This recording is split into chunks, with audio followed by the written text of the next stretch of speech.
right, they should be able to hear us and see us now. Is that right? I Look think at you that. should get a different Maybe? voice actor for We that narrated shouldn't overlay. take the whole see us and hear us thing for granted. Like Yeah. Yeah. most of the time, I take it for granted. I assume they can see us. Oh, jeez. I think my mic is going nuts though. All right. Uh-oh. That's Oh. fine. That's fine. Everything's fine. Everything's like in the red. I don't know. Things are weird tonight with this. Are you This- recording it? Is that what's doing it? No. I did a Windows update last night, and so everything's been kind of like Those always fix Glitchy. everything. That's the problem. Yeah. I haven't run a Windows update since '98.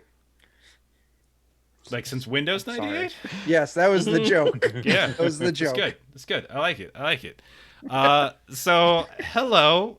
Hopefully you can't hear us. I am way too high. Like my mic is so loud right now. Oh, There we go. audio. It's coming down Ah. now. Hot mic. Ah, Hot mic. I think you guys are hot. Everything's reset. Like all I'm my always OBS hot. settings. Every time this Windows updated. Just flips reset over audio. everything. if you want to Okay. see something real hot. Okay, I'm sorry. I am find it. very obsessive. Show us your He-Man. Jen, do you notice the Jen in chat? Do you notice the Oh. push button on the overlay and how it's not centered? Do you know how much that's pissing me off right now? Like it's freaking me out right now. Like this is absolutely freaking me out. But I can't. Oh. I can't fix it. Everything's fine. Everything's fine. Oh, Everything's fine. Everything's fine. Everything's fine. Everything's fine. I'm Everything's not upset. So hi, adventures. It was the first thing you noticed. See, that's it. Okay, well, have a good night, everybody. This was our alien stream. This was just I'll a see you in test. 2 weeks. That's it. Yeah. Okay. Anyway, hi. So, Adventures of Lollygagging and Friends. Everyone will be able to go ahead and do their plugs because we like doing plugs here and letting everybody be able to say the things that they're working on. So yeah, let's start with our good pal Jeremy. Say something about the wonderful things that you produce on the internet, and then who are you playing? Well, I like to hang out with nerdy people like Matt, my friend Ken. We talk about comic books. It's at a place called Plutcast. You should check it out. I'm going to be playing Marshal, who is basically an android law enforcement that has been, or droid that probably didn't pan out so well and has been repurposed to the ship. Okay. Marshal Law. What was that? Marshal Law. What did law stand for again? L.A.W. It was licensed android warden. There you go. Licensed Android Warden. Yeah. Okay, perfect. Has a little unknown. We'll figure out the history of that. I guess Yeah. that would be kind of fun as we explore it. Everything's fine. There's no problems at all with a droid doing law enforcement. No, absolutely not. That's why they never do it ever again. And there are rules now that don't allow androids to actually do anything of violence towards humans. That could possibly be because of you and your model and something you did in the past. Nope. All right, Adam. Yes. Who are you? What are you I'm plugging? And what are you playing? My name is Adam Rose. I'm gonna plug Radiator yet again because it's something I'm passionately working on. This time I'm gonna plug a specific post though. It was a song I made and a little talking I did to introduce the setting to the world. So I will Nice. go ahead and put that in here. Go for it. It is on Patreon, but it should be free, open to the public for anyone to see.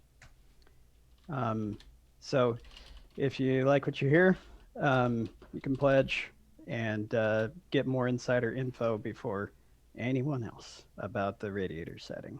So Right on. that's my plug. And who are you playing? And who are you playing? Oh yeah, that thing. What we're here to do. I'm playing Big Eugene Ellsworth with the nickname of Frosty, even though he didn't necessarily pick that nickname, it just picked him. So he's Biggie Frosty. Big E Frosty. I like Yeah. it. Okay. Bit of a roughneck. There you go. And Melissa. Yes, Melissa with Adventures in Lollygagging. We play different games, different nights of the week. We like to play different fun stuff. So we're here every other Monday, do an alien. Then on the opposite Mondays, we also do Vesson on Free League. On the weekends, we try to do Mutant Year Zero. We've actually might play 3 weeks in a row, which is wonderful and amazing because we have a lot of fun with that game. We also try to play other games too. We've done some Electric Bastion Land. We did a little Cobwebs a couple weeks ago, so like to play fun stuff. And who are you playing? I am playing Ada Clover. Her nickname is Clover.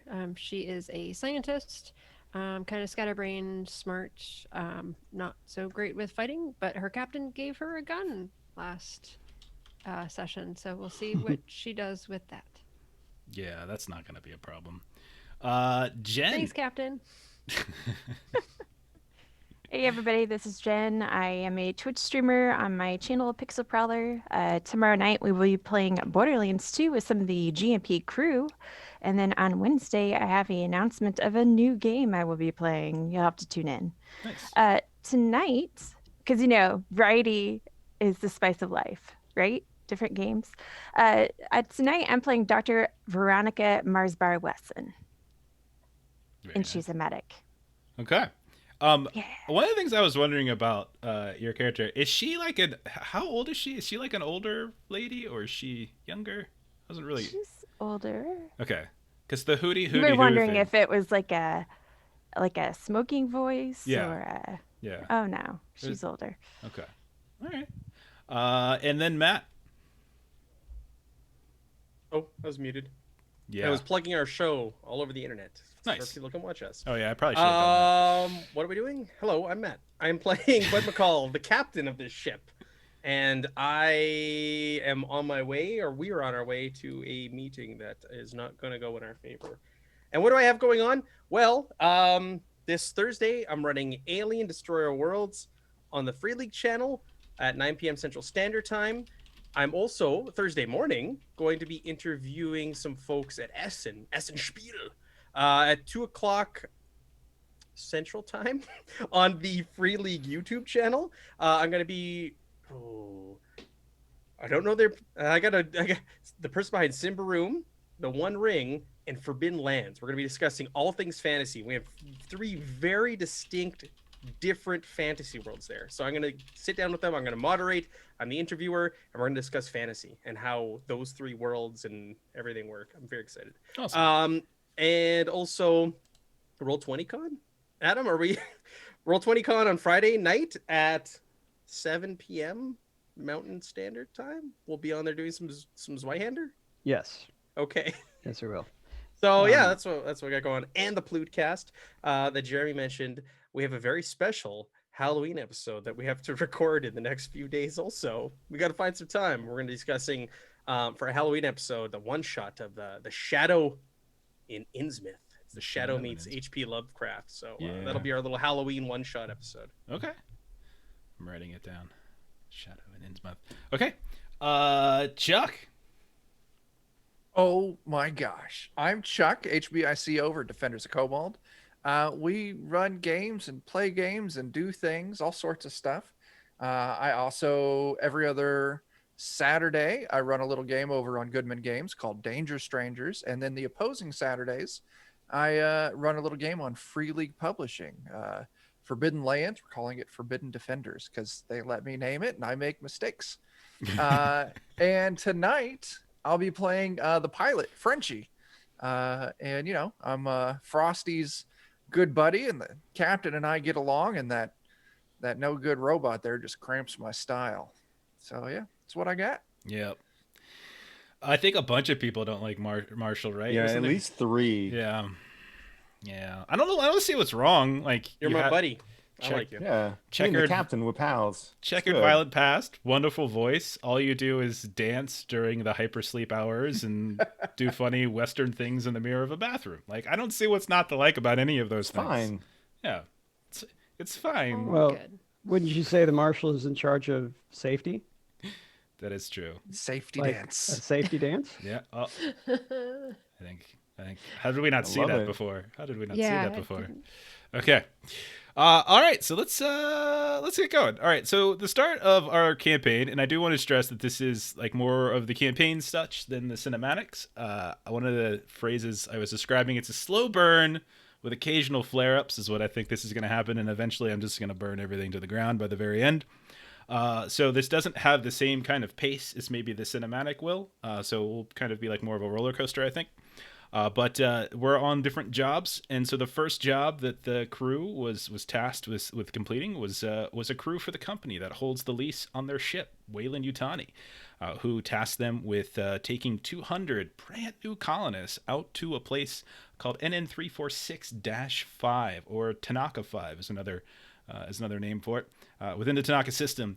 And they were delivering these colonists and a bunch of equipment, like water irrigation equipment and other things related to kind of water treatment, and also these like 4 long, curious crates that are unlabeled and sealed, and ended up kind of being kind of an interesting dilemma for them later on. Now, during the trip out to this place, which is way the hell out in the middle of nowhere, like well onto the frontier, their ship was kind of hijacked mid hypersleep flight, and they woke up, managed to repel those invaders, who were made up mostly of Working Joe style androids from that are a Seegson biotech model. And it turns out that they were messing around with a couple of the colonists, and they apparently took one, because you're supposed to have 200 colonists and you only have 199, and there were a couple other colonist pods that were kind of screwed around with, but they did not, fortunately, start tinkering with some of those like really important crates. When you all made it to Tanaka 5, Bud had a little meeting with the administrator, a woman by the name of Hannah Steele, who very no nonsense was going to penalize the crew because of their tardiness, 10% off basically of their fee per day late. She's negotiable on that. Bud did not like her tone, and threatened to possibly take the equipment and leave. And we basically ended with the administrator saying, okay, we'll go ahead and reduce it to maybe only a 20% deduction, maybe even do better than that, if you all make the delivery yourself. And they specifically want you, as you are now in Atmo, landed next to the colony at Hudson Rock, if you were to take these 4 specific crates, these about 10-foot long to 12-foot long crates, off into the middle of nowhere, this place that is kind of off limits, Sector 27. And if you deliver them, no questions asked, you'll get paid. Until then, it's kind of, iffy. A bunch of other folks have arrived at the ship and have spoken with Big EE and a few others to try to get on the ship and start taking some of that water irrigation and treatment equipment. But we're going to pick up right about there, where you all now have so Bud, you just got this call. She said, Administrator Steele said, okay, I'll reduce it from 50% to 20%. We'll talk later about maybe reducing that a little bit more if you complete your task without any more delay, without any more grumbling, and you have those rendezvous coordinates. Now, they were going to provide you with some kind of flatbed to make the delivery. So Isaac, the android, from that her kind of administrative android, was going to go ahead and drive that over towards your ship. So you have some time. Right now, I think Big EE is out smoking a cigarette with some of the workers. I think Bud and Marshall are on the bridge, having just got that call. So what's the decision? What are we doing? Are you going to take her up on her offer? Math. Muted. I'm sorry. Yeah, we're gonna take her up on our offer. Okay. All right. So you relay that over to her, and she says, "Oh, splendid. I'll have Isaac fetch the flatbed shortly. A dust storm is due soon, so likely remain grounded until afterwards. You're welcome to have full run of the amenities of the colony while you wait. There's a recreational center and whatnot if you choose to. But once the dust storm has passed, flatbed will be yours to use. And if there's any other problems or questions, please direct them to myself or to Isaac." And so she'll hang up the call, and that's that. So what do you tell your crew?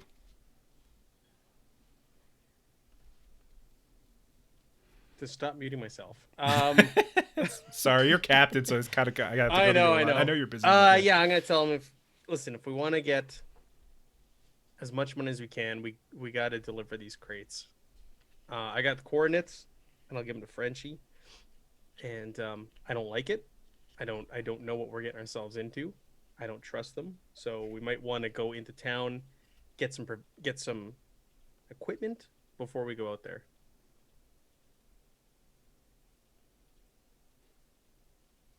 Works Yes, for me. sir. What Okay. do we need to grab?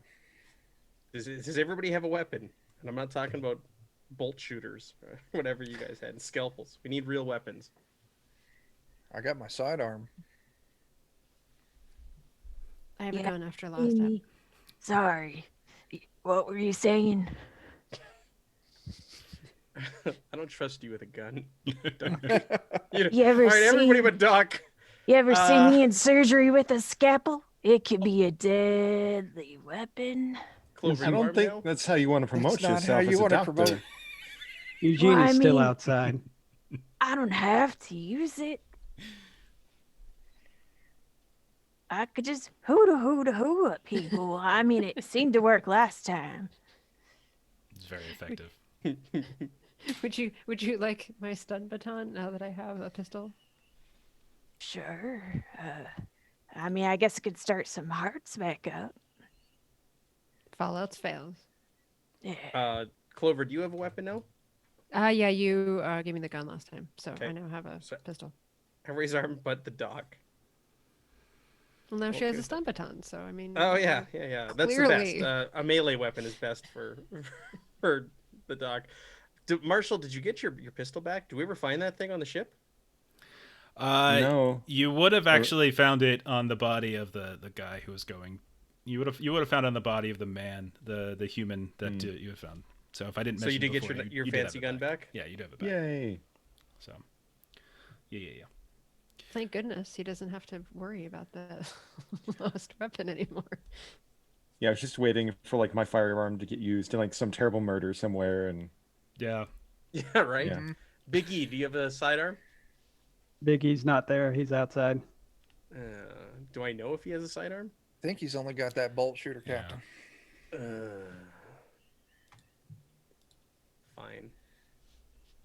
I will spend the rest of my money to buy a gun and loan it to him. Okay. All right. I think I have like 200 space bucks.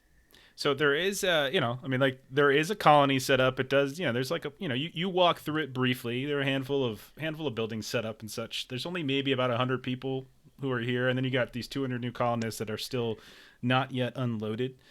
So there's potential to buy some stuff. You haven't really scoped out the colony in full yet, but you were just invited to it, and you do have a little bit of time to kill, and kind of waiting out one of these sort of terrible dust storms and such. So you could meander about, see if there's anyone selling weapons.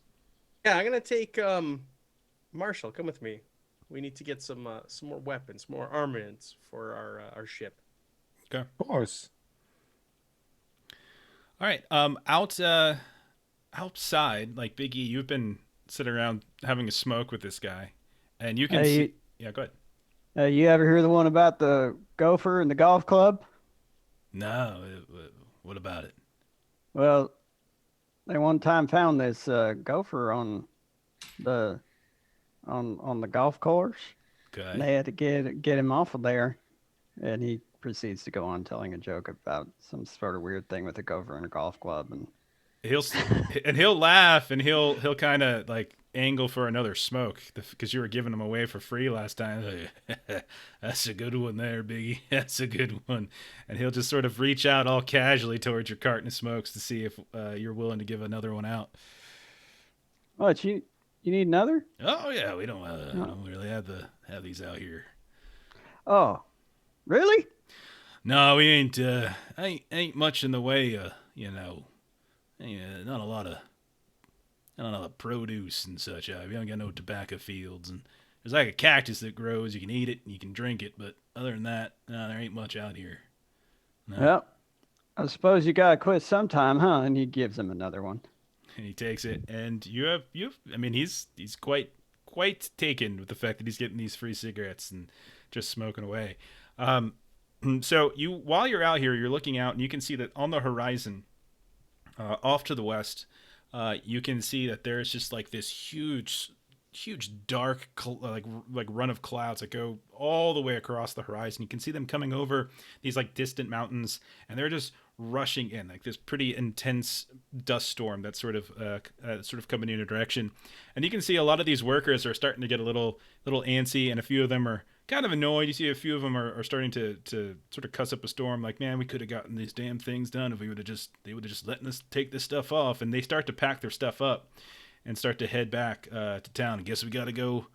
Guess we gotta do this later. It's ridiculous, but whatever. And then they start walking back. But your friend hangs back with you for a moment, and doesn't seem to be too put off by it. But yeah, he just mentions that the planet gets these a lot, pretty regularly. Different seasons, different have different regularity, but like pretty consistently, a couple times a week, you get hit with like a decent sized dust storm. And it's just one of the things you got to deal with.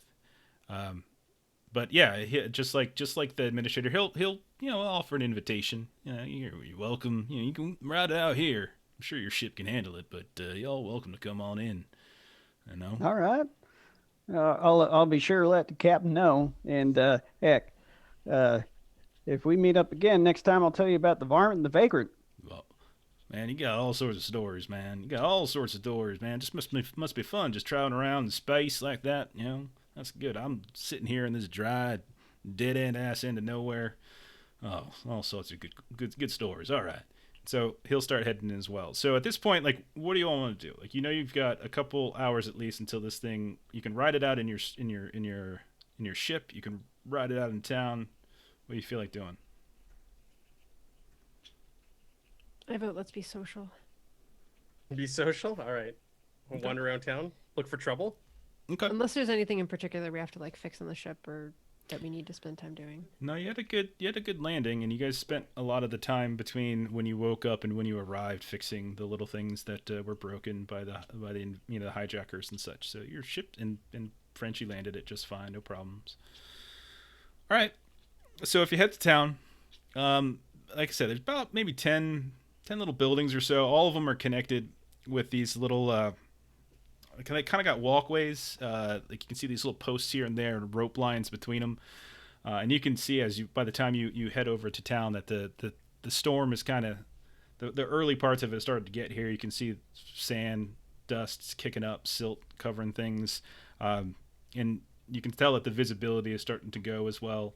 But you start looking around, people point you around to different things, but there's a handful of places that you could potentially kind of go to. If you're looking for anything, like there's a couple different barracks where people are going. There's the administration building. There's like a med center. There's a couple different survey centers, and then there's like this recreational facility that's kind of dead set in the middle of the actual colony itself. That you can see a lot of the folks that you were just talking with outside of your ship start wandering towards, and you can, as the door swings open, you can hear what sounds like music coming out, like wafting towards y'all.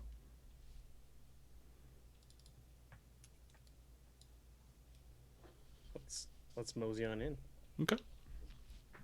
So you mosey in, and as you do, you can see it's one of those classic Western moments where like everything stops just for a second, and everyone turns to look at you all as you come and they look up, and Biggie, you get away from the guy you were talking to. Other than that, it's kind of like everyone's just sort of assessing you for a bit. Few folks are giving you kind of dirty looks because you've delayed their job, kind of thrown them off a little bit by not letting them take off the freight. But after a moment, everyone kind of goes back to their business. A few people continue to linger and look at Marshal a bit. They kind of stare. You get a little sneer on a couple of their faces from time to time. A couple shakes of their head. It looks like kind of like a bar. Like there is a bar. Like it's there, but you can tell it's just a bunch of repurposed stuff. Like this wasn't intended to be a bar, but you can see that there's all sorts of different like crates that have been set up in a way that kind of creates a counter. You can see that there is some horrible makeshift still that's sitting off in the corner. There's a handful of folks that are sitting at the counter, and then there's a few tables that are kind of scattered about. All in all, there's probably about 25 people in here, all kind of scattered in different sections. You can see there's this one, there's a person that's kind of behind the bar fixing up different drinks here and there. Has like a little ponytail sticking out the back, a little bit chubby. He's wearing these like yellowish glasses and kind of grins at y'all and kind of waves and such. You can see that there's a couple more folks in here. There's you can see Isaac, who's kind of staring you down, just sort of in the corner, completely by himself. No one's there, just in the shadows of a corner of the room, just sort of watching everything, including you. And there looks like there's like some sort of more intelligent doctor types. They're kind of clean. You can tell they're not like the rough and tumble, like the roughnecks that you've seen sitting over at one table. And then there's a couple other kind of marine looking folks. They look like they got these big old weapons that are not stowed particularly well. They're just kind of hanging from their chairs and such, and they're kind of minding their own business, and the two of them are talking to themselves. So what are we thinking? We learned, am I remembering things correctly, that Isaac is a synthetic? Yes, you know that Isaac is a synthetic. Yes. He's watching us? Yeah, he's just he's literally in the corner of the room, a little bit of darkness, and just like looking out, and no one's talking to him, no one's even looking at him, and he's just sort of staring out at the whole room, and he watching specifically you all when you come in. I imagine him looking just like Isaac from the Love Boat. That's what I see is Isaac from the Love Boat standing in a corner in the shadows. Nice. In my head. Yeah, just kind of tip my hat, and I'll tell the others it's that he works for the woman who's sending us on this wild goose chase. Just be aware of him. All right, I'm gonna look around the room a bit. Okay. Yeah, you wander around like this definitely looks like just a repurposed place. This wasn't its intention. This isn't like a restaurant. Everything here that you see, from furniture to the still, to even to the people, like all of it seems to be repurposed from something else. Like they're just making do with whatever it is they have here. Dust all over the floor that kind of comes in, and there's this small radio that's sitting on the actual bar, so to speak. It's got one of the, it's just looks like it's got some tape deck that's playing in it, and so it's just playing some kind of like country western music. I'll ask the others, do we want to look for like maybe some additional work here on planet? Make some more money? Make up for the deficit that we got going on for showing up late? Never say no to a little extra pocket cash. Well, when is we supposed to head on over to that one place? When was it, Jeff? When the dust storm settles down. Okay. So these have a tendency to take a couple hours, so you probably got about 2-3 hours to kill. Clover wants to go over to the bar, get a drink. Okay. And so the man with he's got, again, a little chubby, got a little, dark ponytail. He's got these little sunglasses on that got kind of like a yellow tint. He just kind of gives you this like really creepy smile and asks you, like you knew here and everything. And you can see him turn around and into this really crappy tin cup just pours a draft of something. Didn't even ask you what you wanted, and just it's like this somewhat translucent, almost kind of dirty looking vodka when you take a look at it, and slides it over towards you, and kind of asks you, so what are you doing here for? What's brought you all the way over here? I haven't seen you. One of them new colonists? No, not here for long. Just here for a job. We'll be gone in a little bit. Okay. And I'll, do introductions and whatnot. Okay. So if anyone else goes up, he'll pour you a drink or whatever. Yeah, I'll go get a dirty drink. Sure. And he'll go start filling. He's like, all right, first one's free. Out of that, y'all better pony something up. So he'll, for everybody. But I tell you, keep an eye on your android there. He kind of looks over towards Marshall. Especially one of them. Why? Why? I don't know. I heard they got a tendency to malfunction. Innocent looking look on Marshall's face. Yeah. Marshall's been part of this crew for a while now. He's fine. He's good. Don't you worry Harmless about as a him. kitten, that one. Harmless as a kitten. All right. Even kittens got claws. Yeah. This kitty's got claws. Say, what's that she got there? Is that moonshine? This is close enough. And I'll slide it over to you. Like I said, first one's free. After that, you better pony something up. No, I'll take it and I'll down it. Yeah. All in one swig. Hey, listen, we're stuck here until this storm settles down. Is there anywhere, we could go, or, if anybody's looking for some work to get done, we can make a little bit of extra cash while we're stuck here? What kind of work y'all looking for exactly? What do y'all do? I don't know. We're movers. I don't know. What are we? Yeah, we're movers. We are movers. Okay. We get Yeah. shit from. We do a little bit of this, a little bit of Little that. that. Okay. You need something done. I'm sure we got somebody that can cover it. Well, I mean, I don't much need nothing, but can go talk to the doc over there. He kind of points to this one guy sitting down. He's got this big white lab coat. Bottom parts of the lab coat's all dirty and roughed up. You can go talk to him if you're interested in some tagging bagging, but you definitely don't want to do too much of that, or else you're gonna piss that one off over there. And he points right over to like the marine-looking types in the corner that's got like all their weapons. Like, yeah, you don't want to make a habit of it, but once or twice might get you a little bit of coin.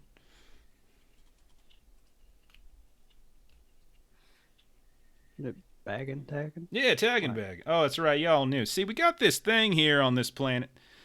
I don't know what they call them, but about the size of like a really big dog, maybe a little bigger. Big old pincers. Looks like one of them scorpions such. And apparently, that there man over there, you wouldn't tell it by looking at him. And when you look over, he goes to like drink something, but it's got the airplane moment where he just kind of splashes the drink in his cheek. He's like, that little genius down there apparently has can take a bit of their venom, and apparently it's some kind of wonder drug now. Kind of kills the cancers and such. So he's just he's getting as much as he can. He just wants as many samples as he can get. And but them fuckers over there, well, that's basically that's why they're here. So just you don't really want to piss them off too much, That's kind of their territory. But you might be able to get a little something done with them. It's possible. Oh, so you don't want to be stepping on their toes. Oh yeah, that's right. They got they've marked their territory, and it's like the planet, pretty much, or near enough. Okay. Captain? Clover is going to call the doctor over and just say, like, did you hear they have some, like, miracle potion over here that, like, cures diseases and stuff? Yeah, I'm sure. I'm sure they do. They always say things like that. Maybe this time. Yeah, so it's Did you real. see Maybe we can make him? some money off of this, Doc. Have you heard about anything about this before? It's like a weekend for him. He's spilling drinks all over himself. It's a Tuesday in the middle afternoon. Why don't we go talk to him and see what he has to say? You trying to get rid of me? No, you're coming along. Oh, yeah. We could go talk to him. We need Before somebody you to do charm that- him. Yeah, charm him. Before we do that, I'm gonna lean over to the bartender and I'm gonna kind of like nod my head in the direction of Isaac and say, "Hey, what's the deal with this one?" That one. Listen, man, anything you say within earshot of that one, that's going to go towards the administrator. What I'm saying. Like, so basically, that's just an extension of her ears, in her eyes. And I hope that's all. But he just, I mean, I don't know. No one really likes him. He doesn't hurt no one, but he's creepy as all can be. I mean, just look at him over there. Look at him. How long has he been in here? Just a few minutes before y'all got here. Convenient. All right. Thanks. All the planes. What's that? It's called a plant. Yeah, thanks, Doc. Let's go talk to the gentleman over there about the magic serum, Okay. potions, if you will. You go up to him. You see he's got some papers and such in front of him. He's got some like little, he's got little kind of little formula and equations and such. He's like reading a few things here and there. He's got a little book on like little like journal where he's like kind of taking notes and such. And he sees you all come up, and he just has this really kind of bright, like George Takei smiling face, like when he sees you come up. And you could tell he's probably a few into his cups, even though a lot of it's kind of on his shirt at this point, spilling down the side. But he like kind of kicks the chair across the way open, inviting you all to sit down. I'll sit down and Okay. I'll hold up my hand. But McCall. New fella, Dr. Saito. You can call me Dr. Gregory Saito. Yeah. Pleasure to meet you. Yeah, good to meet you. Listen, Greg, we heard that. Dr. Saito, please. Yes. We might have maybe some work. We're stuck here till this storm blows over, and we heard that you wanna squeeze the juice out of some stingers or something. I wouldn't put it so colorfully, but Okay. but yes, that's about right. We like to juice them. Yes. Juice them. All right. Mhm. Juice some It's stingers. more for- like what- milking them, to be honest. Where can we find these things, and what does it pay? Well, it depends on the quality of what you bring back. Very dangerous, these creatures, by the way. You want to make sure you're prepared. And he looks over. Preacher over here, he runs a little crew. They get all sorts. They give me quite a few, but I'll never say no to more. So really, we're talking negotiable rates, but if you can give me a handful of adolescent-sized and not too ruined when you capture them, they can You come want them alive. No. They can come. They can be dead, but they can't be dead for too long because the venom will drain out. You want to get it back within a few hours at least. Yes. Usually up to maybe half a day or so before. Once the carcass begins to just get super rigid, then it's probably too late. Or what can we expect if we go up against these things? Oh, well, they're usually will leave you alone unless you wander into the wrong place, and they're usually in packs and groups and such. So you're never really gonna find one. And the quick little devils, especially much faster in the ponds in the springs around here. So be careful around there as well. Can really blend in too. You'd be amazed. Very hard to see sometimes, but they're usually not aggressive unless, again, you're wandering into their territory. All right, and where can we find them? Oh, Where's their territory? well, anywhere but here, really. You can anywhere there's water, you're gonna find some, and usually they like to stick there as well. They do come to the surface from time to time, especially where the geysers come up. If you're, he kind of looks around for a second. He's like, if you're really interested, there are these pools and geysers over by Sector 27 that, well, they definitely like to come out and bask in the blue sun a bit. So you could find them there, maybe. Yeah. I mean, Preacher is a bit better at tracking them, but I don't know if he's gonna take too kindly to folks coming onto his territory like that. So you just be careful. That's what I'm saying.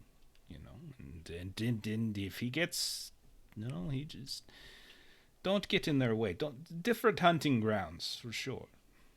Yeah. So how much you pay for these things?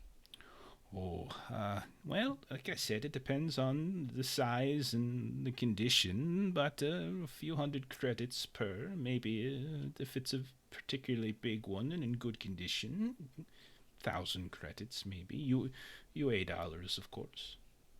Oh. I'll turn to the others, kind of shoot them a look, like, eh? I got a good I mean- idea already, Captain. Dr. Saito, how's a foot doctor get into the business of these creatures and that you want them fresh and what's the word? Squishy for the milking? I don't understand. How's Oh. a foot doctor get into this? I'm not a podiatrist. You're Saito, though. That's my name, Saito. Oh, Yes, Dr. Saito. Dr. Okay. Saito. No, I'm actually a virologist.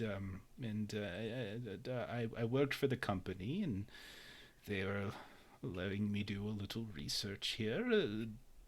They're very interested, but they would like to see some more data. And so the more samples I can get, the more data I can produce for them. A virologist, huh? Yes. So you're That's saying intriguing. you're saying you're a doctor? I'm a doctor, yes. He has said it several times, yes. We got 2 doctors here. We got 1 doctor for people, 1 doctor for plants. How wonderful for you. Are you, So- one of you, a podiatrist, or? I've done a bit of podiatry at some point or another, but y'all ain't got no trees out here that I can see. Right. Right. Well, You need 1 cut down, though. I can do it. no, we don't really have trees. Some cacti here and there. Well, somebody cut them all down then. You don't need me. I'm sure CK would gladly pay you for some cacti if you wanted to cut them down. Yes. Yes. So Dr. Saito, do you know of any place here in town that sells mining equipment? Mining equipment, selling? No, the geological survey. They might have some equipment. I'm not sure if they're willing to sell it. They do need it. Just thinking, if we want to make some quick cash off these, we get us a couple good chargers, toss them in that watering hole they live in, just skim the good ones off the surface. We're good to go. Just be Respectfully, we're looking at hunting creatures in the native territory, the big, the poisonous. On top of that, we might piss off armed and trained gentlemen, too. You can't spend credits when you're dead. But y'all got armed doctors and trained doctors here, too?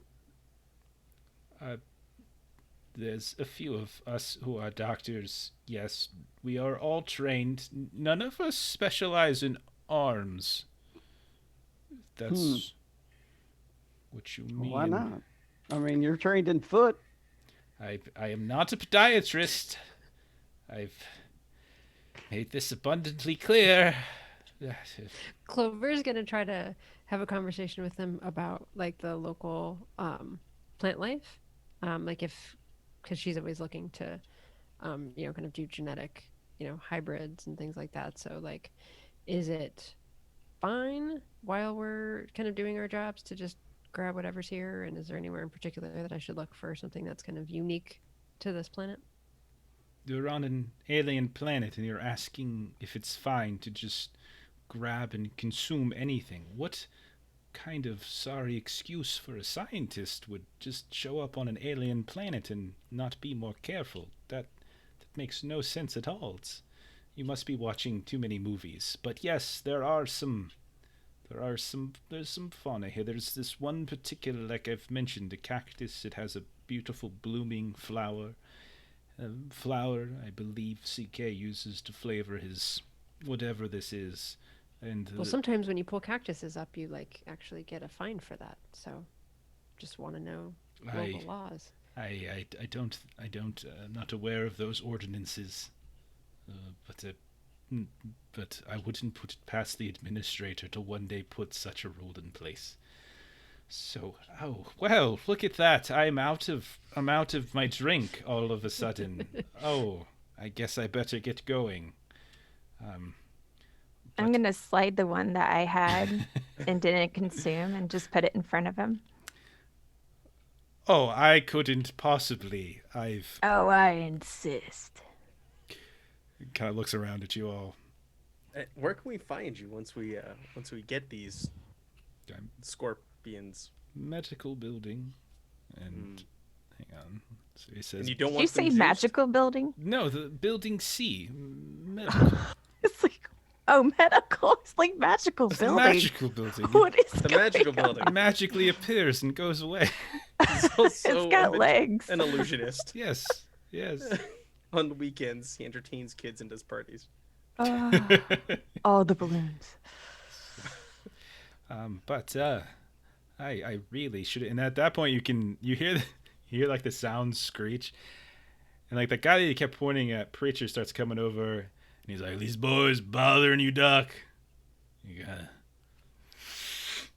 You see this big old like cross hanging from his chest. He's got like this old kind of ratty like USMC Marine armor and stuff. He's got like his hat. He's got a hat on, but then he's got like this leather jacket with all these different sports team patches on it. He comes over. Y'all look to be bothering my friend here. Oh, I think he just had to get up because it's not good for your feet to sit down for too long. Okay, all right. Why don't you go ahead and run along there, Doc? We'll entertain the new ones. And you see, he just kind of looks up, and he looks at you guys, and he looks up, and he just kind of slides the cup back to Veronica, and then just slowly backs away and leaves the building. What is the status of the storm outside? Has it started yet? No, it's definitely started. You can feel the wind, and it's kind of rattling the walls a bit. You just have to be careful when you travel from one place to another. That's why they have the guidelines and such. Okay. Thank you for gracing us with the entertainment. It's very kind of you. Is that to preacher? Or is that to the? Yeah. He kind of gives you like the strangest look, like he has no idea, like the just right over. You welcome. Now, I couldn't help but overhear that y'all looking for some work or some such, and thinking that you can just wander in. We got ourselves a very smooth and easy racket here. We don't need any of these outsiders kind of coming in and sort of spoiling or upsetting the balance of things. So, why don't you all just forget everything that the doc said to you, and we'll just call it even, I think I'm all right. I'd like Yeah, a little no, bit we're- of pocket cash. Yeah. Yeah, we're good. He says it's a pretty easy gig to get some of those fish things or whatever the fuck they are. I really don't think you understand what he just explained to you. It sounds Sorry. incredibly dangerous. I strongly advise against it. I think our friend here is giving us a reasonable warning. Yeah.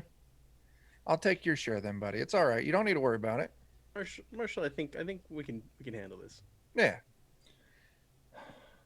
I've gone fishing before. I'm sure you have.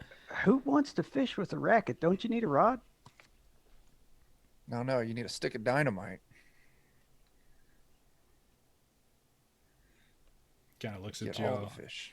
He just sort of chuckles, kind of shakes his head a bit. Who would have thought the android would be the sensible one? All right. Hey, listen.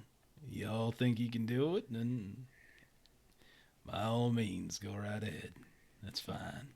Thank you for that. I appreciate Yeah, thanks. the hospitality. Yeah, hey, we even know the best spots. We hear you guys go over to Sector 27. Maybe we'll go check that out. Maybe go check out those oases. Yeah. All right. Okay. Let's see the game. You ain't going to get a rise out of me. It's not going to happen. Y'all want to go hunting around? You go hunting around. We'll see what happens to you. That's all. It's fine. And he kind of just gets up, picks up that cup, and just whoosh, quick downs it, puts it back down. Y'all have a fun rest of your day. He just starts wandering back over. Thanks. Too. Thanks. Yeah, he sits Padre. down next to the other, and you can see they just start laughing a storm, looking over at you guys. How many of them are there? It's just That was two. about what Oh, I was going to two of them? ask. Just two. We got this. Marshall, you got your shotgun on you? We're being threatened. Sir, please. I mean, Gonna wait till we yes, get- of course, but if you want me to, No, I'll do whatever you say. No, not here. Not here. Not now. Hey, Clover, Yes. is that doctor being mean to you when he was talking about arriving on a planet and eating stuff? I just think it was a little sarcasm. I think we're good. Oh, okay. I definitely look to haul a cactus off with us as long as I know it's not gonna land me in a cell for it. So should I bring my torch? We can cut it off. Or just a little saw might do the trick too. All right. Something. All right. So And we're heading out that way anyway. at All right. at a certain point, Big E, you're kind of waved over by the guy you're speaking with, and kind of buys you a drink as a compensation for the cigarettes and such, and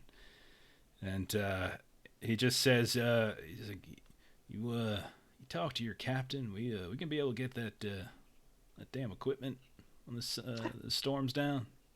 Yeah, you know what? Yeah, I think that's a good idea. Hey, Captain, Yeah. Bud. Yeah. I didn't know the status of everything when they originally came to take things off the ship. You wanted to go and have a conversation, and so I didn't know if everything was good now. These fellas over here, they're looking to offload what we brought, but I didn't want to let that happen until you had your talk. So, are they good to do that? Or, Yeah, they're good or- to do, except for those few crates that we got to take into Sector 27. Well, yeah, but we're taking them, but they can take everything else, right? Yeah, they can take everything else. So, do they know what? They know. Did you mention this in front of him? Who, me? Did you guys talking about this in front of him? In front of the guy at the Yeah, that was offloaded? yeah. Like Big E, did you call him over? You're having this conversation? Oh yeah, no, I was not having a private one. I was Okay, like, Sure. Yeah. Yeah. What do you mean you're taking crates out to Sector 27? Don't worry about it. It's a private job. All right, man. All right. Man. What's the big deal, man? Okay, no reason to get all upset. Just saying, there ain't nothing out there. It's all, Hey, listen, man. I just want my pipes and I want my tankers and that's it. That's all I want. That's it. Take them. Okay. All right. But all right. Sector 27, special delivery. All right, Kate. I'm sorry. Obviously, you know something. No, friend. no, I don't know. What is it? What is it? No, I don't know nothing. hey there, pal. Now come on. Hey, Biggie, man, I got nothing against you, man, but you got your old captain fella coming up here just giving me attitude right off the bat and saying I was All asked right. a simple question. Hey, That's all I did. Well, then maybe we can smooth this out just a little bit. Like we did before. Now something seems a might be suspicious when you're all talking like he's trying to remember something, saying Sector 27 big delivery or something like that. Now, to me, that seems mighty circumspect. Nope. Use your words. Sound it out. Suspicious? I don't know. It's not something that makes me feel comfortable. I know that. So Roll a manipulation test. We haven't had a roll yet tonight, so let's get going. yeah. Right now we're into this. It's like, oh yeah, where's my character sheet? Sorry. It's under players, right? Yep. Okay. Players, and it should be Biggie on there. Okay. What was the skill again? It was manipulation. Yeah. Okay.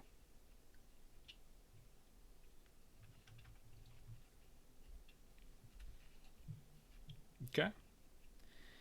That's a success.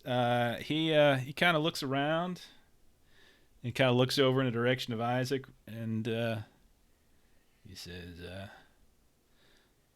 and kind of leans in a little bit, and just kind of with his hand over his mouth, and just heard, couple deliveries head out that way from time to time. You know, different folks, never really get to know them too well. Is I don't know. They just bring some stuff out there. You know, when we first got here, there was a bunch of stuff. You know, hasn't been much since. Just saying, you're not the first to head out there. Is all I'm saying. I don't know nothing about what's out there. Just saying. Do they come back?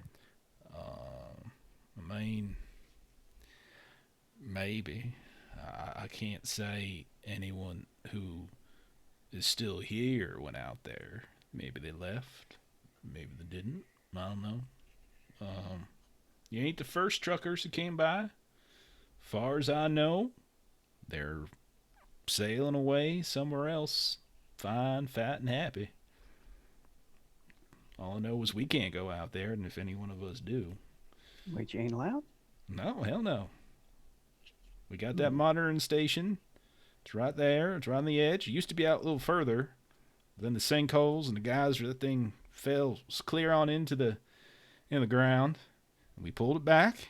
I got one of my boys out, Harvard. He's out doing a little survey gig, and he knows damn well you got to be really careful because we're looking for better pipe access and such.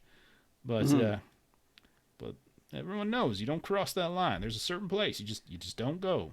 It's just better off, you know. And that's where we're going. We hear some things, you know.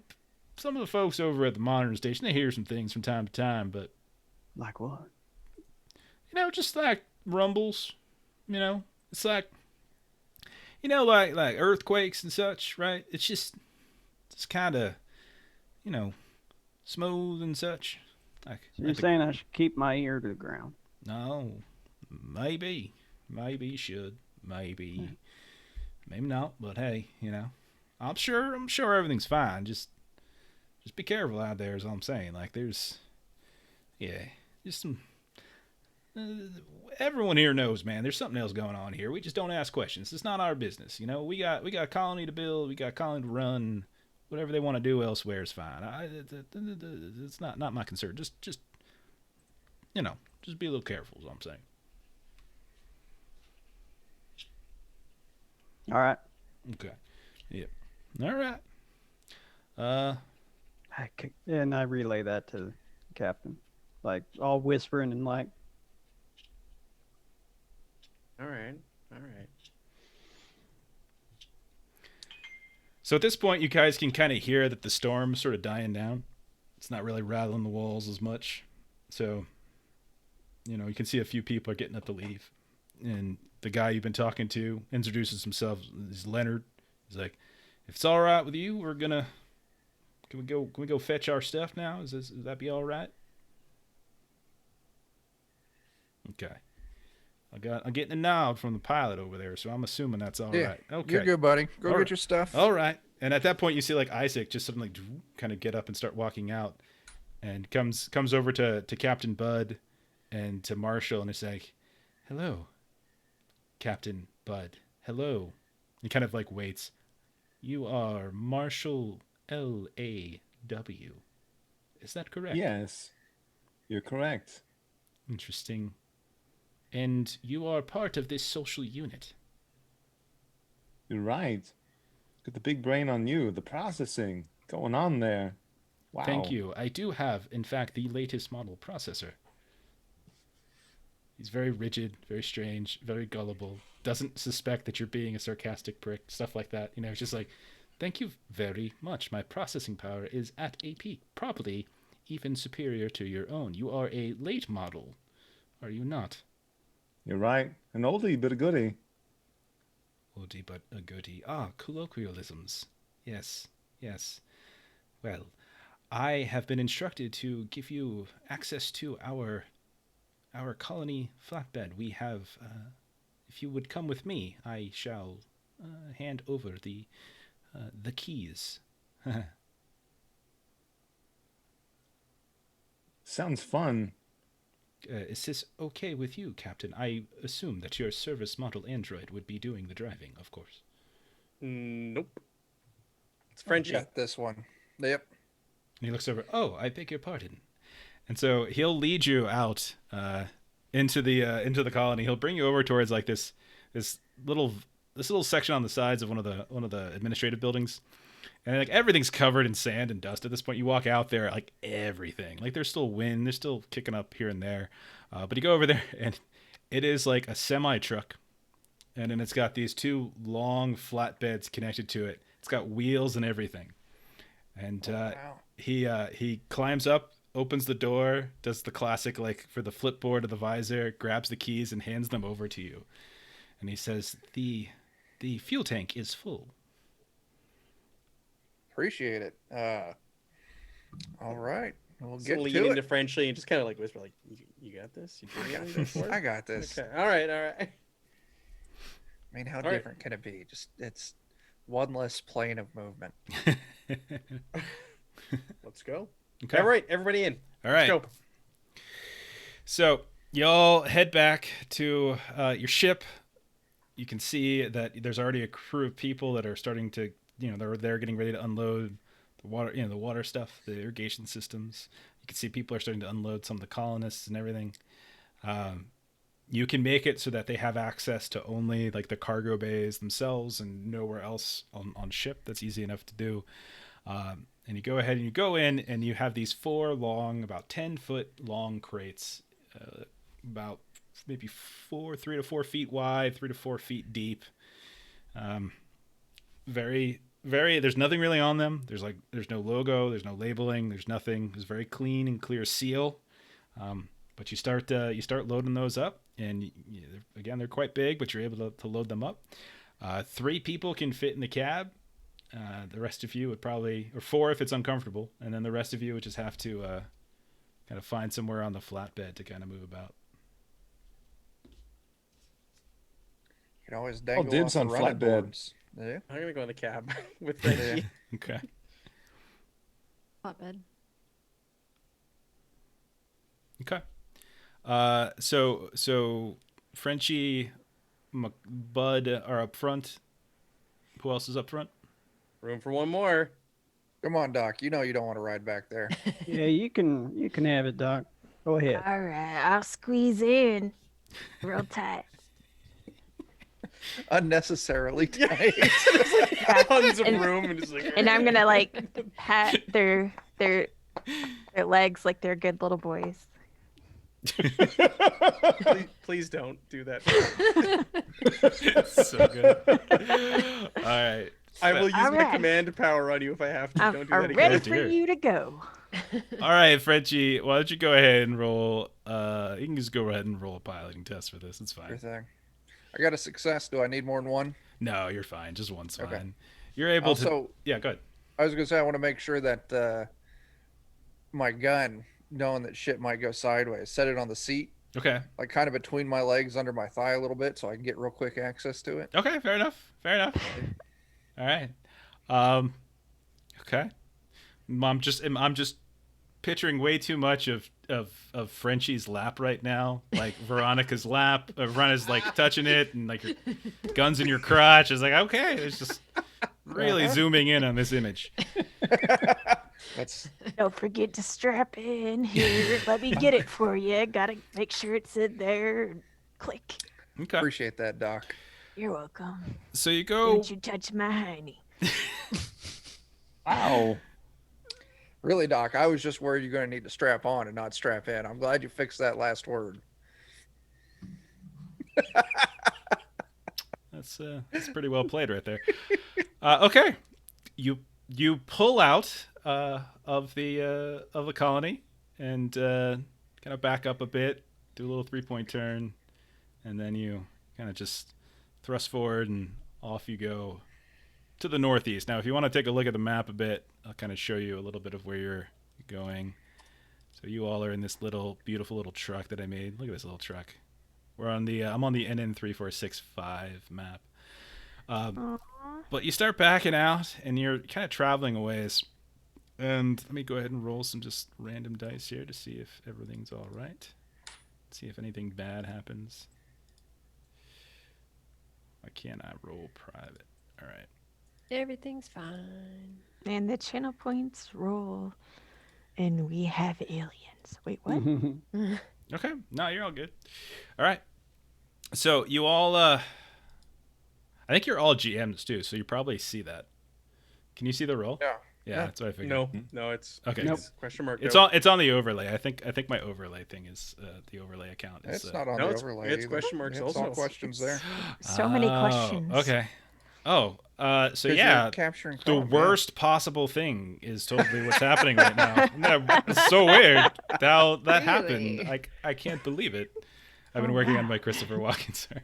Sandworm. I've been It's inspired. Such a surprise. I've been inspired by Jeremy.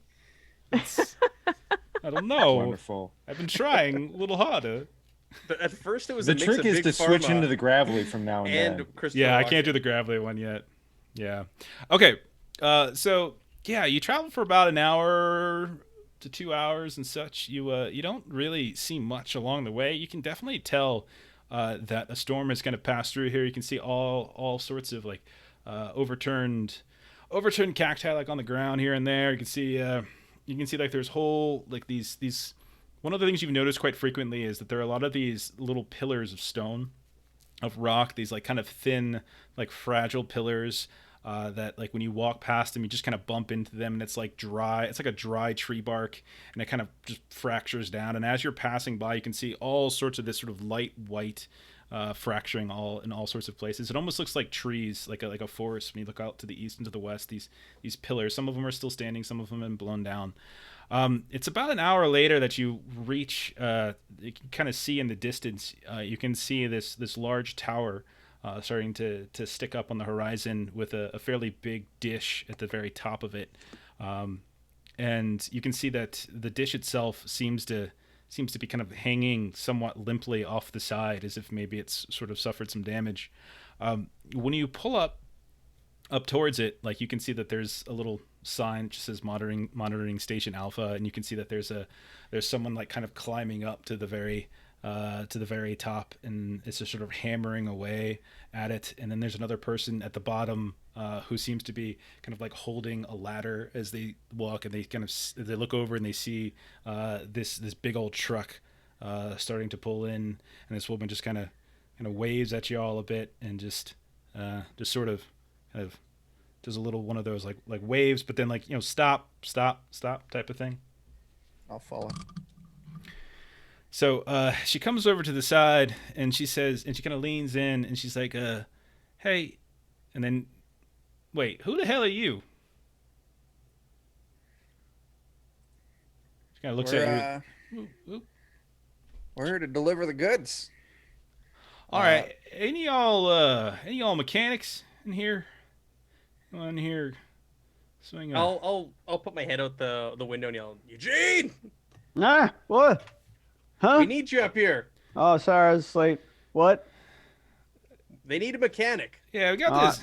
Hey, I'm a mechanic. She kind of points out, like, we got this problem up there. If you can, everyone's turning into like some southern hick for me tonight. I don't know It's what's gotta going be. on. Listen, just, this has got such a Wild it West. does feel. have a little bit. Yeah. Y'all just take a look on up there. See that big idiot up there, right there? He's about to kill himself, about to fall down and break his neck.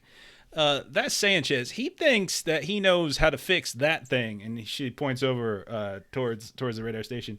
And he doesn't. And we can't seem to get any sort of signal back towards the colony. And our instruments are down. Damn storm kind of rushed through here, knocked it sideways every now and then. Sure could use a hand if you don't mind. Well, I got two. Can we use them? No, it Yeah. only take. Well, actually, wait. No, they're not always mine to do with as I please. Captain? Yeah, give him a hand. It's the right thing, dude.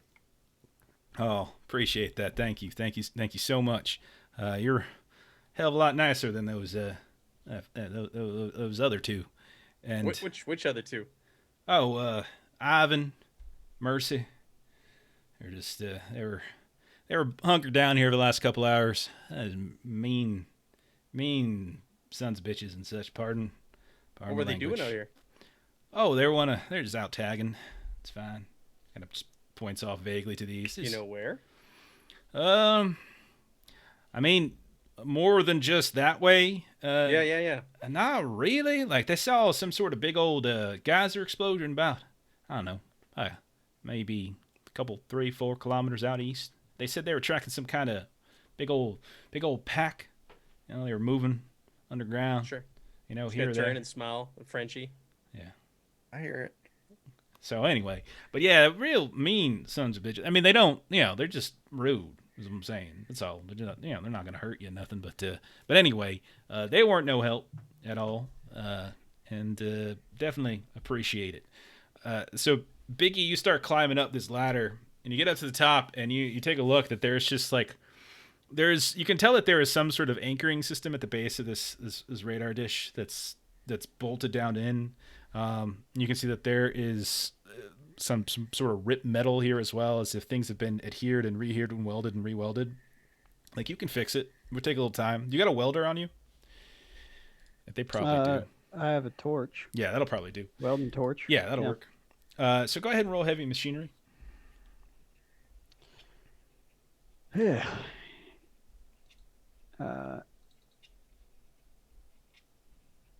Can I take advantage of my, what's that item called? Maintenance jack. Sure. Yeah, go ahead. Okay. Okay. Between you and Sanchez, who's just basically just a big dumb idiot, who's just kind of, you know, he's a nice Here, guy. hold that. He's just like, all right. Hold that. And you kind of looking over your shoulder. He still has no idea who the hell you're at. You just some random people just showed up and start fixing what he was supposed to be fixing. But yeah, he's you're able to kind of get it done. Takes probably about half an hour, 45 minutes or so, as you're all lingering around below. So yeah, she just sort of, she like kind of walks those of you over to like a kind of a higher point on the watchtower, and kind of points eastward a bit. And she says, yeah, about, you see that ridge right there? There was those big old guys that were shot up, right up out of the air, right up out of the ground, up in the air, maybe 100 feet. And somewhere over there is where they were at, But she looks down at your rig and she's like, but you don't want to take this out there. Yeah, no, you gotta, they're hoofing it. You definitely don't want to drive this thing out. This thing will fall right through it. Like, it's like the lightest crust out there. We've got this geological equipment inside. We kind of watch the seismic activity out here, and we've done some testing. And I'll tell you, the surface over here in this sector, just I don't know what's wrong with it. It's just this sector too, because you walk 30 feet that way and everything's fine. Like, and right below our feet, just fine. But there's just like this one specific spot, and you can tell. You can hop on it this way, hop on it that way. We do that sometimes, and you can start to see it just flakes up all crusty like. But then on the other side, it's just normal sand. But you don't want to drive this thing. This thing's too heavy, is what I'm saying. So just be careful. You don't want to go driving out. Why would you want to go out there anyway? It's dangerous out there, silly. But hey, your business. All right. I appreciate you showing us. So Big E, when you're done, he kind of goes over towards the there's like a little panel up here, and you can see that he's kind of hitting it a little bit, and you got this little motion, like this sensor comes up. You start to hear this little bzz, bzz, bzz, bzz, like some sort of weird sound starts to kind of come through, and he kind of kicks it a couple times. No, don't do that. No, man, we've been hearing this shit all day. Like, I don't know what it is. It's just, don't kick it.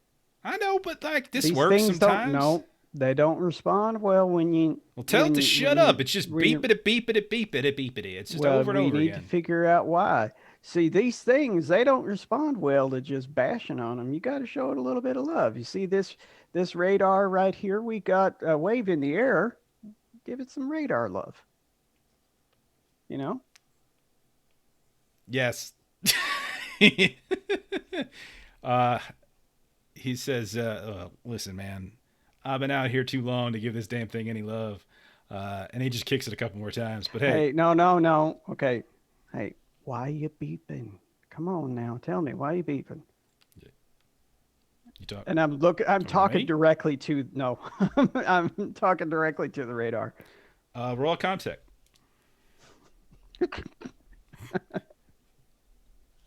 I'm not that good See at that. if it talks back to you. Yeah. Oh, now hang on. Hold up. We got a different skill set for this.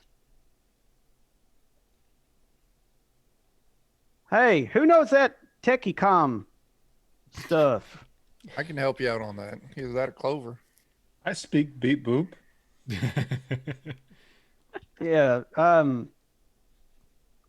I got the beeping going. Now we need to know what the beeping's saying. I've got the little detection device thingy. Mm. All right. Okay. So you climb on up, go over to the panel, roll a comtech. Real quick, I gotta remind myself what that little +2. All right, let me get back to it again. Hey, ball friend. Yeah, Matt is playing. He is captain as well. So I need to roll, I think, an extra 2. Okay, so just roll 2 other d6s. Looks like you got a stress as well. And that's not a success. Okay, you still got a No success, I think. extras. Well, yeah, I just didn't get any extras. Okay, So roll I got roll one your success. roll stress check. So there's like right on your character sheet, just click where it says stress. Yeah, you're fine. Cool. Okay. I didn't like the heights for a second. Sure. Mm. You probably would have. You probably should have cleared your stress actually a while ago, but that's okay. It's more fun. You get more dice anyway. Okay, so you take a few minutes. It's not too hard, and you realize like there's actually nothing wrong with it. It's working perfectly fine. So what is the beeping telling us? It sounds like an SOS. It's like 3 dashes, 3 long, 3 dashes, over and over and over, kind of again. But it's really kind of Ask him what other towers are out there that could be sending a distress signal. Yeah, I know there are towers. There's the facility, the water treatment facilities, but that's way the hell that way. And he kind of points off to the northwest, like other side of the mountains over there, up north. Cleanest springs they've found before. Well, somebody out there is looking for assistance. So I mean, I don't know. Like, we just saw the damn people, the damn tackers, like an hour or 2 ago. It can't be them. They wouldn't call us for help anyway. Too embarrassing. They'd probably rather die than us go help them. But I don't know. So who's up here? You got, I think it's Biggie and Clover. Is that about it? Mm-hmm. That's it. Yeah, Yeah. I'm still in the cab. Okay, roll observation tests.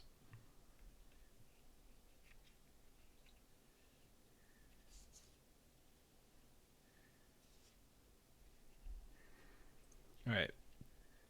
Adam, or I should say Biggie, you don't really see too much. You kind of look around. You can see there's just a lot of kind of just orange, brown dirt and rock in all sorts of different directions. But Clover, you notice a couple kilometers north of you, you can see that there's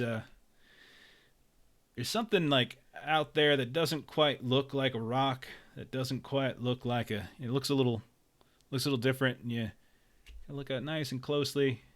And the guy up here, Sanchez, as you see him look out, he kind of picks up. He's got these big old binoculars, and he kind of goes in, looks at him. He's like, "Well, I'll be. There you go." And he hands them over to you, and you can see that there is a vehicle, well to the north, couple kilometers out, and it's just there. And you can see that there's, as you're looking through the binoculars, you can see like the headlights of the vehicle are just kind of flashing a bit, kind of like the SOS a bit.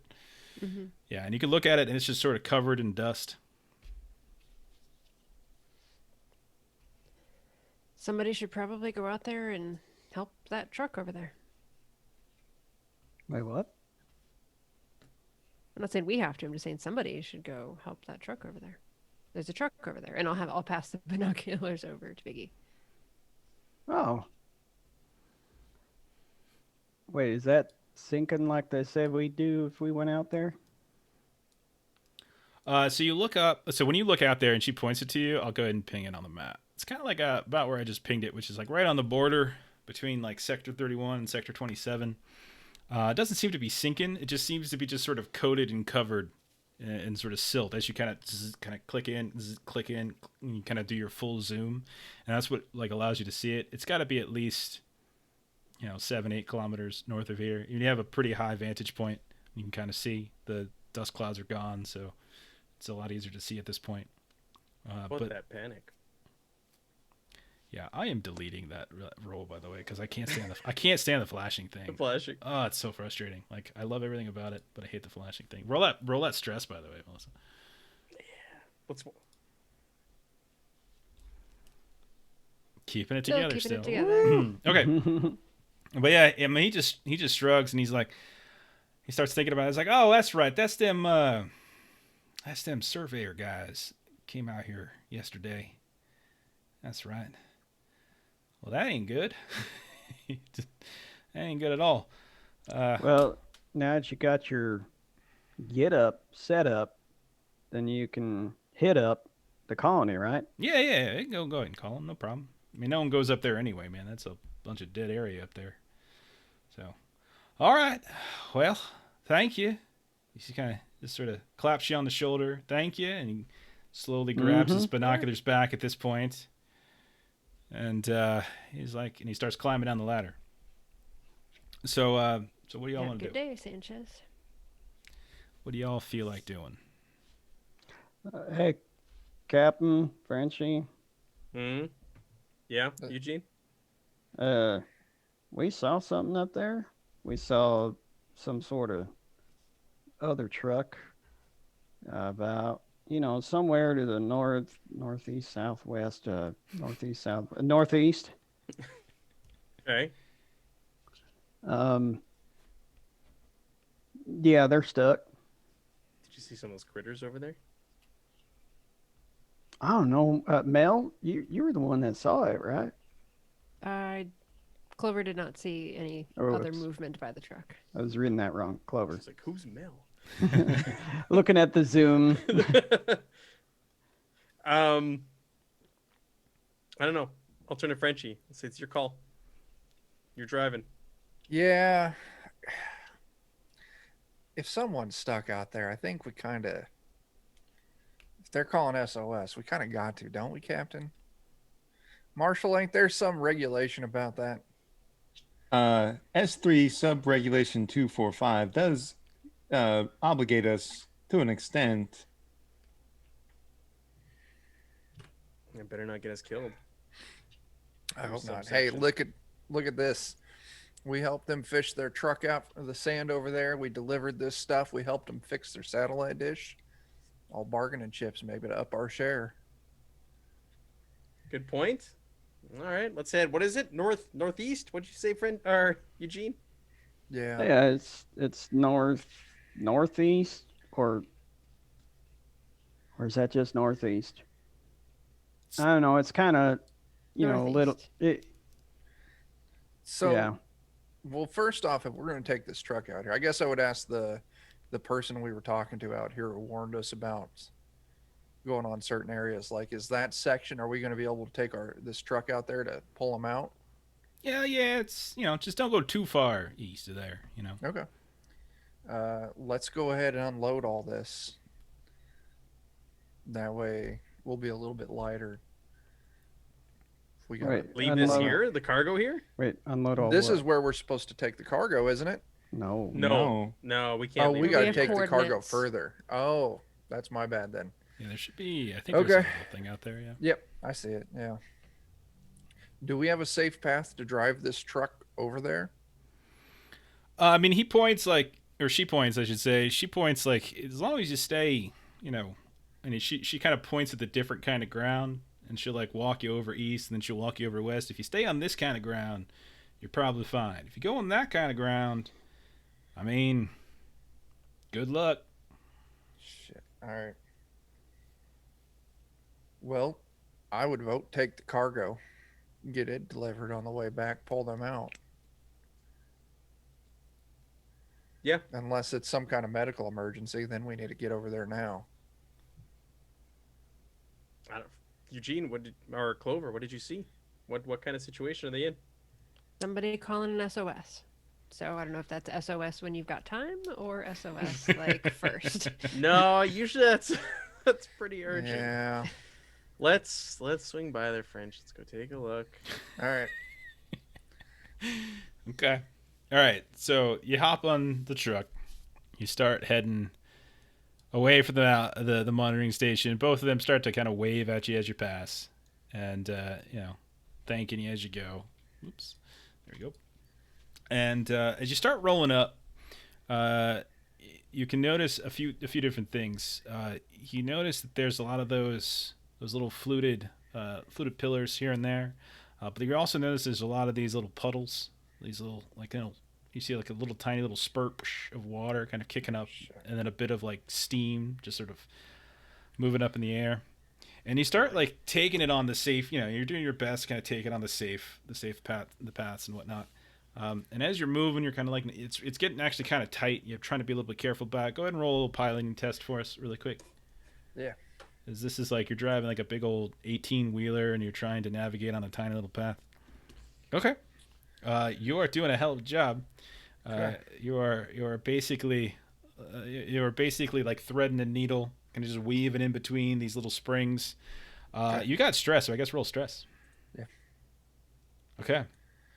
But it's not the easiest thing, and you can see that he's starting to get a little twitchy. And I'll say everybody who's in the cab can go ahead and take it as well. Everyone sitting in the back, you're fine. All right. Doc, let's give ourselves a stress. All right. Oh, watch out. Watch out. Keep it on the road. Keep your eye. Don't look at me. Look at the road. Stop touching his thigh. Should have made Just imagining her like gripping tighter because she's. Yeah, I'm just like nervous. squeezing hurt his me, knee. Doc. You hurt me, Doc. Yeah. All of a sudden, the gun fires off. Oh, Oh God. crazy. Everybody has that problem. It's all right. So, When's the last time you had a physical?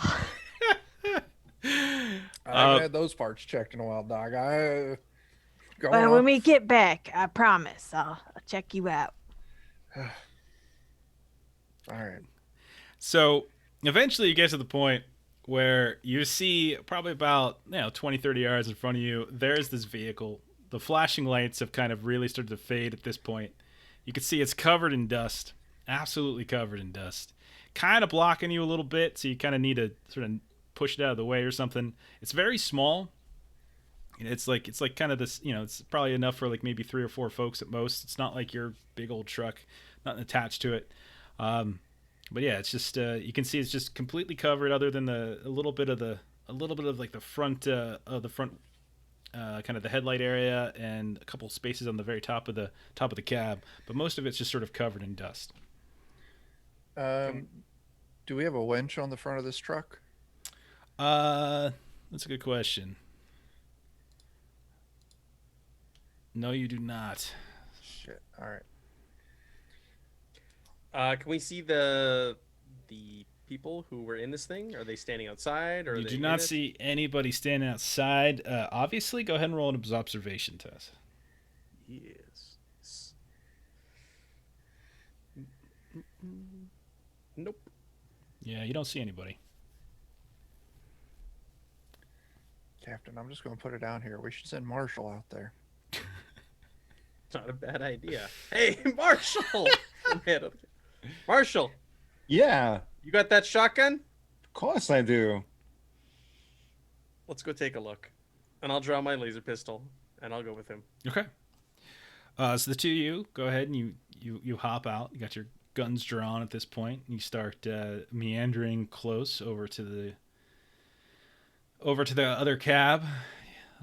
You see a little tumbleweed goes across really briefly every now and then. Little gust of wind, like this kind of warm wind, kicks through, and you can see a little of the sand kind of comes off the actual cab itself. You get up to the front of it right as like the headlights just sort of for the last time just sort of blink and then fade completely out. Yeah, you're kind of looking around a bit here and there, and I potentially investigate a little. sure. Yeah, what are you looking to do? Like, what are you looking for specifically? So, like I've got the investigation perk that basically lets me, if I spend around an area, I can look to see if something seems out of place, if something's hidden. Just this, I don't know. It feels wrong. Okay. All right. I mostly want to make sure we don't get jumped. Okay. Roll your observation. All right.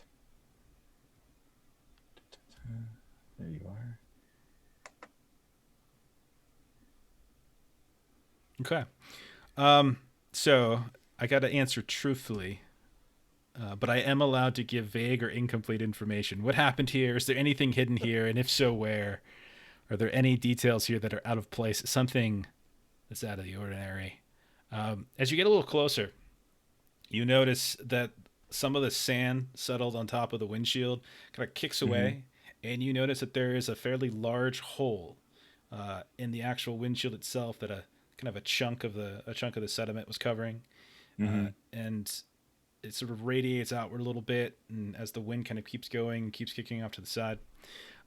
You notice also, like on the side, on the driver's side, you would imagine, of the cab itself, there's like this big smear of blood, and you look on the, like it's browned at this point though, and you can see that there are these drag marks that are heading away from the cab at that point, and to a different spot in the ground. You walk over to the little spot in the ground, you take a look there, and you can see like there's all sorts of like it's completely and utterly in sort of disarray. There's like big drag marks in the ground. Looks like there's little bits of blood. There's some other kind of almost like something discoloring on the ground itself. You kind of smell it a little bit. Kind of has this like really foul smell.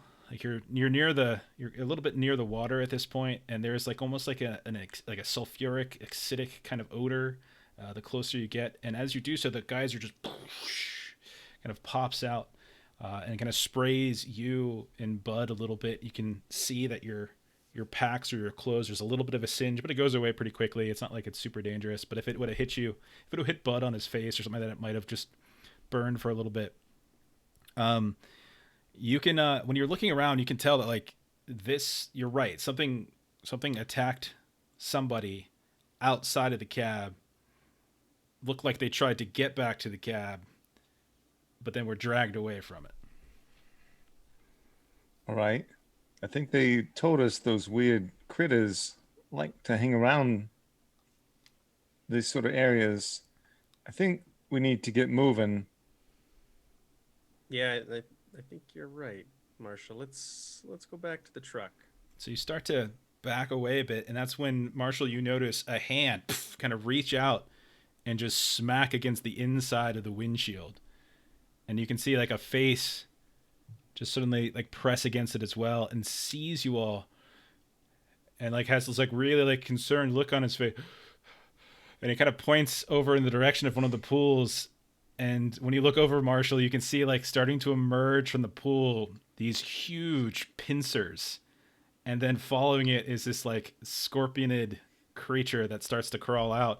Those of you on the back of the flatbed, you notice that like just to the north of you, there's this other pool that's just sort of spread out, this dark kind of brown yellow water, and these creatures slowly are kind of moving around. You can see this little current.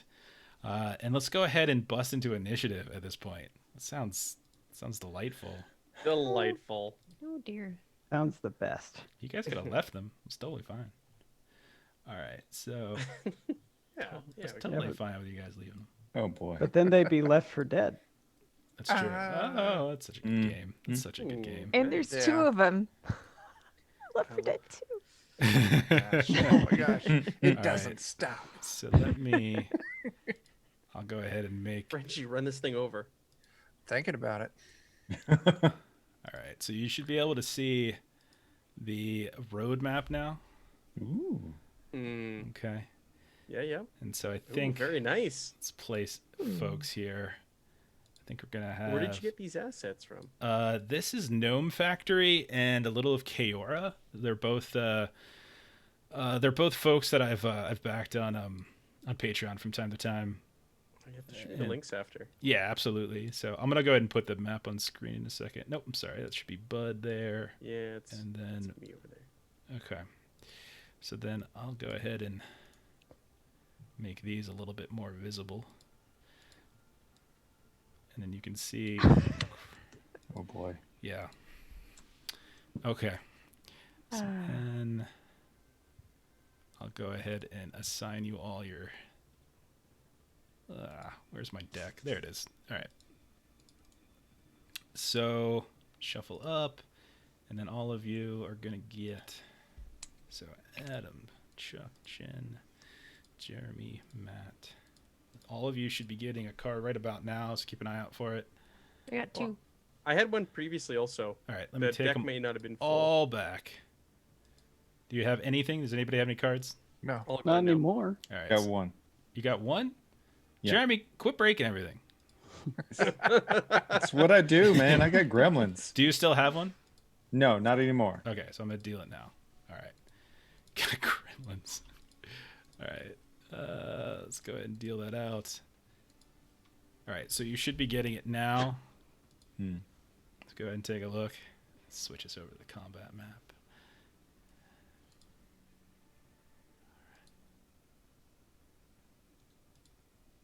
Is there a place where we enter it, or? Yeah, I'll do that in a sec. I'm just getting the map up on the overlay. Better than I knew. Okay, all right. Okay. So then, lots of little things to do here. So we gotta add you. Okay, so I'm gonna go ahead and add you all to the encounter now, and you can go into where the fist is on the right hand side. Go ahead and put your numbers in. Just, I would say, actually, let me do it, because whenever multiple people put them in, names start moving around. Biggie, what do you got? 10. Oh boy. Clover, 5. Marshall, 7. These things are gonna be low. Veronica. I got an 8. Oh. Oh man. Oh no. This is good. R.I.P. Well, we'll start up with a new crew in a couple weeks. It'll be fine. It'll be fine. So, I'll take a couple here. All right, so I have more than that. Or I have lower than that. So I have one that's got 2. I've got one that's on 3. And I've got one that's on 4. All right. Bitch. All right, here we go. Let's start it up. So the first one, I think this makes the most sense. Everyone's kind of where I figured they would be. Biggie and Clover, you were on the back, I believe. Then Veronica and Frenchie, I think you were in the cab. Yeah. And then it was Bud and Marshall who were out. So I think all of that is accurate.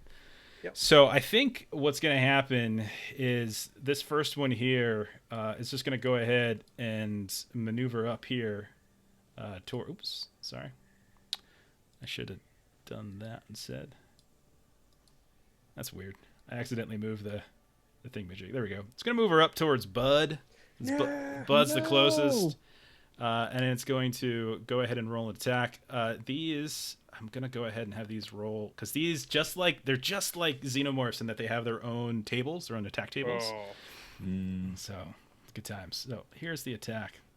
So, this thing comes shuffling quite quickly out of the water, and then whoever described this as a dog, what are they talking about? This thing's much bigger than a dog. It's more like a fairly large alligator or crocodile, and it's got these big old like scorpion-like pincers out front, and it's got this tail that erupts from the back, and it's got these little prongs at the end, and you can see that they immediately brandish that tail, and it just swings it in this arc towards Bud. So it attacks with 10 base dice, damage 1. Holy shit. All right, so let me go ahead and how do I No successes. Roll like I do. Get no successes on 10 dice. think I have like a GM roller here. Let me see if I can do this. Oh, see if this works. All right, so I'll go ahead and roll this public. All right, that's 1. So it hits you for 1. So that's 1 damage. Do you have any armor or anything? No. I'm looking. No. But I'm going to use my fast action to Okay. try and block it. Go right ahead. We never get to use that 'cause we're always using guns. This is Yeah. the first time I think I've ever seen like close combat. Yeah. All right, close combat. That was like the one thing what's his name Nope. was good at was close combat, but it's just like, when are you gonna close combat a xenomorph? Like Pickles has like was really good at close combat, but like Yeah. you gave him like a tiny combat knife. All right, so 1 point of damage it took. Okay. Or All Should I right. push it, everybody? Should I push It's it? up to you. Push it real good. All right, I'll push it. Go for it. Does it factor in the extra stress when I push? I think so. I think he fixed that recently. So go ahead and. No, one damage. It does. Cool. Does factored in. All right. So you take 1 point of damage, and if it inflicts any damage, it poisons the victim with a deadly venom, counting it as a disease with virulence rating 9. Stamina. Shit. Wow. Shit, 9? 9. I'm not gonna beat that. So. Jeez. Looks like I'm getting a promotion. So. Roll stamina. Let me pull up. I'm pulling up the disease thing again. I had it up somewhere. Holy Oh, crap.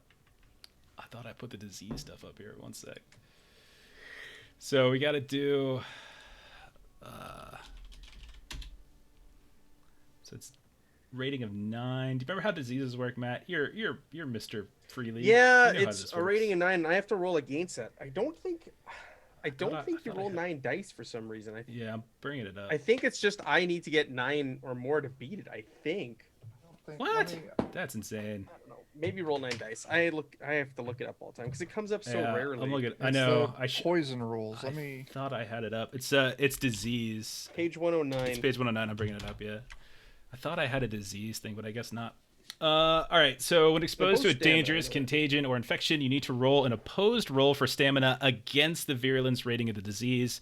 This is called a sickness roll. A typical disease is a virulence of 3, but there are diseases with much higher ratings. If you fail the roll, you fall sick, which has several effects.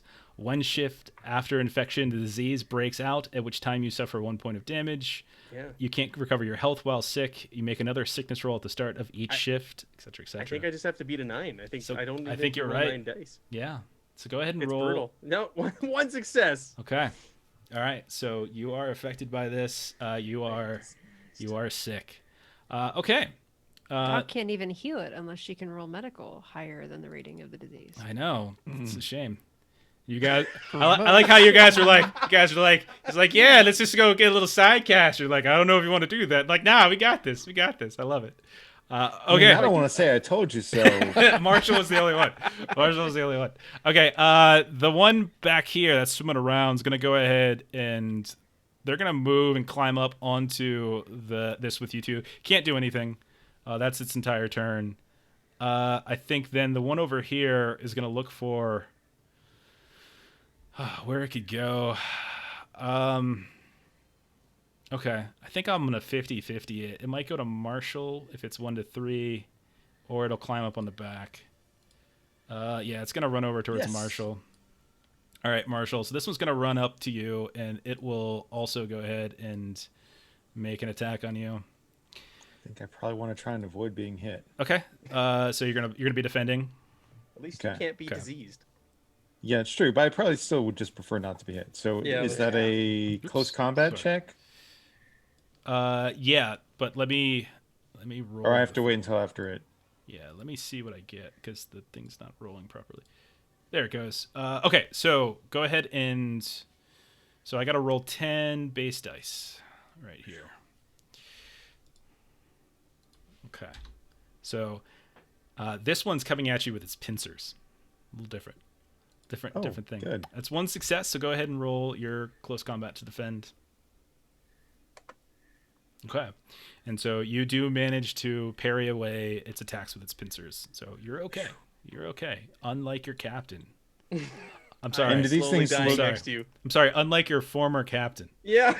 Oh, no. And I assume But- these things kind of look like they have like armor plating on them, Yeah. I mean, they've got they got scales and such on them. a little bit of exoskeleton or whatever. Yeah, a little bit Okay. of that.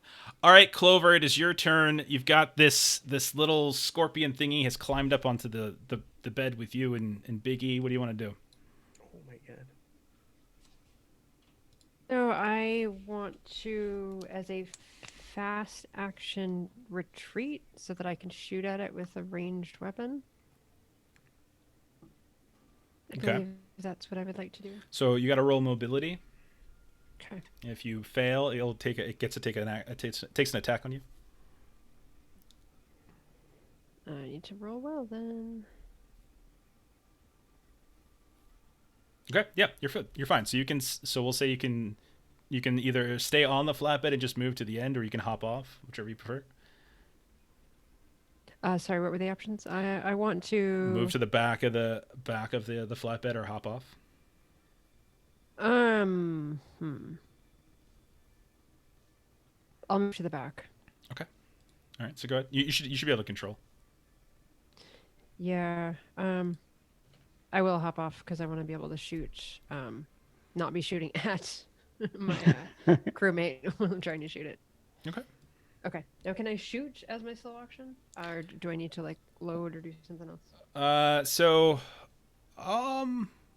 I don't know. Do you think Clover would have had her weapon out? I mean, I'll give you the benefit of the doubt. If you think she would have it out at this point while they're getting out, while you see Marshall and Bud McCall get out and go inspect a car, would Clover have gotten her gun out and been at the ready? I just got a gun, so maybe I would have been like Little gun, huh? Gun, huh? Yeah. Okay. All right, then go ahead. That's fine. We'll say you had it.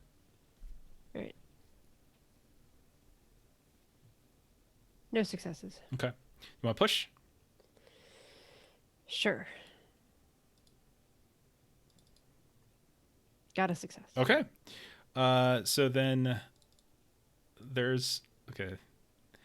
This one has armor, but it's armor. Okay, so I got to roll 3d6s for its armor. Oh darn. Yeah. Well, I mean, I got to roll 6s, so. Which I rolled 1 of. How much damage does your gun do? Damn it. How much damage does your gun do? I don't know that. 1 second. It should be. Yeah, just go ahead and look at the inventory item. It might be 1, it might be 2. Bonus damage 1. Bonus Ignore that. I damage. was trying to open up my gun. So how much total damage does it do? What's the damage rating, Melissa? 1. 1? Okay, so then it'll block that damage. So the armor does block that 1 damage. Okay. Okay. All right, so that is your turn. It says armor piercing. Oh, if you have armor piercing on your weapon, then yeah, like it goes through. It's fine. So it will take 1 It damage. does. Sorry. Okay, no problem. First time shooting it. All right. So that's 1. Okay. All right. So then after that, it's going to be Bud, your turn. You already dead. feel it coursing through your veins. Fuck, Maybe. I can't beat this roll. No. Shit. For a slow action, it says you can enter or exit a vehicle. Can I get into this car? Yeah, absolutely. I'll say roll. However, like you're not. We're gonna say it's not exactly easy to get inside. Go ahead and roll a mobility test because just roll a mobility test because you're moving away from it and you're trying to get inside. So just roll a mobility. Okay. Right. Yeah, you're good. So you managed to push through and you climb inside and you can see that there's 2 bodies in here. One of which is awake and alive and looks at you and is like, grabs you really quickly. Get me out of here! Oh my God! Get me out of here! And then the other one, when you look, is dead, unmoving, and has a fairly large puncture wound, like right here in the chest by their heart. And there's a little bit of like this kind of greenish yellow goop kind of dripping out of it. I'm gonna look down at my wound. Do I have the same greenish yellowish Yeah. goop? Yep. Mm-hmm. Okay. All right. Shut up! Shut up! But you're inside. What am I gonna? Shut up! Marshall, you've got these 2 scorpion thingies next to you. What do you want to do? Let's see. The shotgun's not good against armor, but it's what's in hand. Okay. So Yeah, it that's doubles what's armor. getting used. Yeah. It does, but I don't want to waste the time to pull out the gun and not doing anything. And so, yeah. Go for it. So base of 3, so 4 damage. All right, let me go ahead and roll armor, which will be 6 in this case. I blocked 1 of those. So what was the total damage you did? 4. Okay, so I take 1 down, so I'll take 3. All right, so. All right, got it. And so, yeah, you look right down on it, point blank, and shotgun. You can see it blows a couple of the kind of chitinous shells off the outside of this the scorpion, and you can hear it go make this kind of weird buggy sound. Kind of sprays up what looks like blood into your face and onto the ground. It definitely hurt this thing for sure. Like that, no problem. All right, And so you had already used your fast action, so it goes over to Veronica in the cab with Frenchie. I'm gonna look at Frenchie and say, "You got this." I got this. And then I'm just going to honk the horn. Nice. Maybe you'll drive Hooty him hoot away. from a range. Hoot hoot hoot!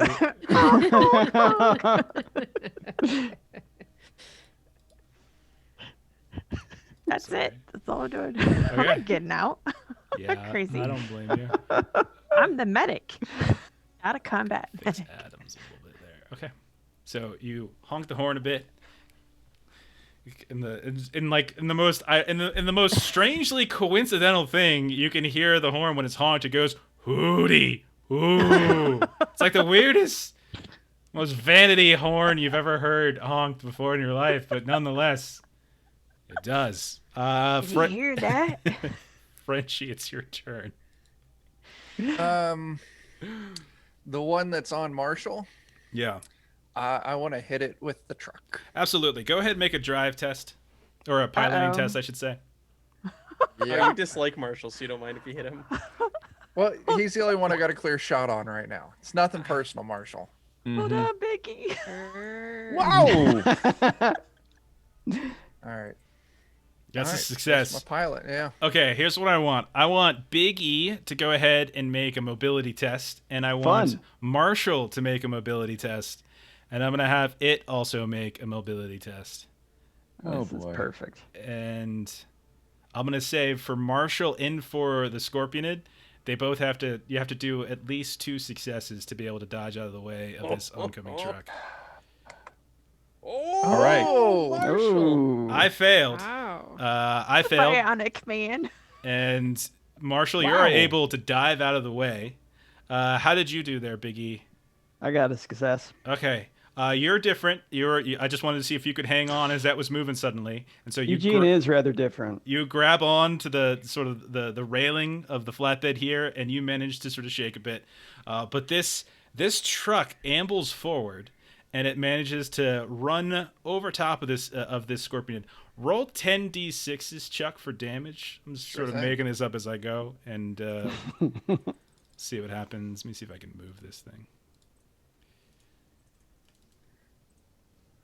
I only got 1 6. Ugh. Nope, that's the wrong way. I was curious if We're gonna say it goes over here. Oh god, I gotta move all these crates. I shouldn't have done this. This is a stupid idea, Jeff. Why'd you do this? This is a great idea. Yeah. Okay. And so you managed to Oh god, no, go back! Alright, so then this thing's up here. Clover, you're on here as well. Okay, and so you have run over top of it. How much damage did you do? I did 1 6, so just 1. You only did 1? What? You nearly ran me over for 1 point of Oh damage. my god. Alright. I'm gonna go ahead and roll its armor. Unless the though. car gives you like an extra one. Yeah, is the car have because, like you a know, base it's a damage truck. of like? Sure. Base damage at 20. I'm gonna say Yeah, because I there you think go. it's creative. We're gonna say you just splat that one because you'll say it does Fuck 2 yeah. damage. That You one's just dead on pull the horn while ground. you do it. All right, so we'll say that one has definitely gotten splat on the ground. You can see it, Marshall, underneath the wheel. The other one, on the back with you, Biggie. Everything kind of jostled around a little bit, but it also is able to stand up here just fine. Okay, well, so then next up, it is your turn, Biggie. You stay away from everyone else. You just hold still for a moment as I'm digging around through my stuff to get out my torch because he didn't have it ready. So he's getting out the torch. It's for a fast action. Okay. Would that be it? Yeah, fast action to pull it out. That's fine. And you still have and then your full. okay, and then he's gonna slow. try and hit the Scorpionid Okay. with the torch. So he's gonna try and bring it down towards its front section. He doesn't really know what he's doing with that. 2 pincers, and you're just trying to like split the difference between them, probably, and Mm-hmm. seeing what you can get. Yeah, go for it. Okay.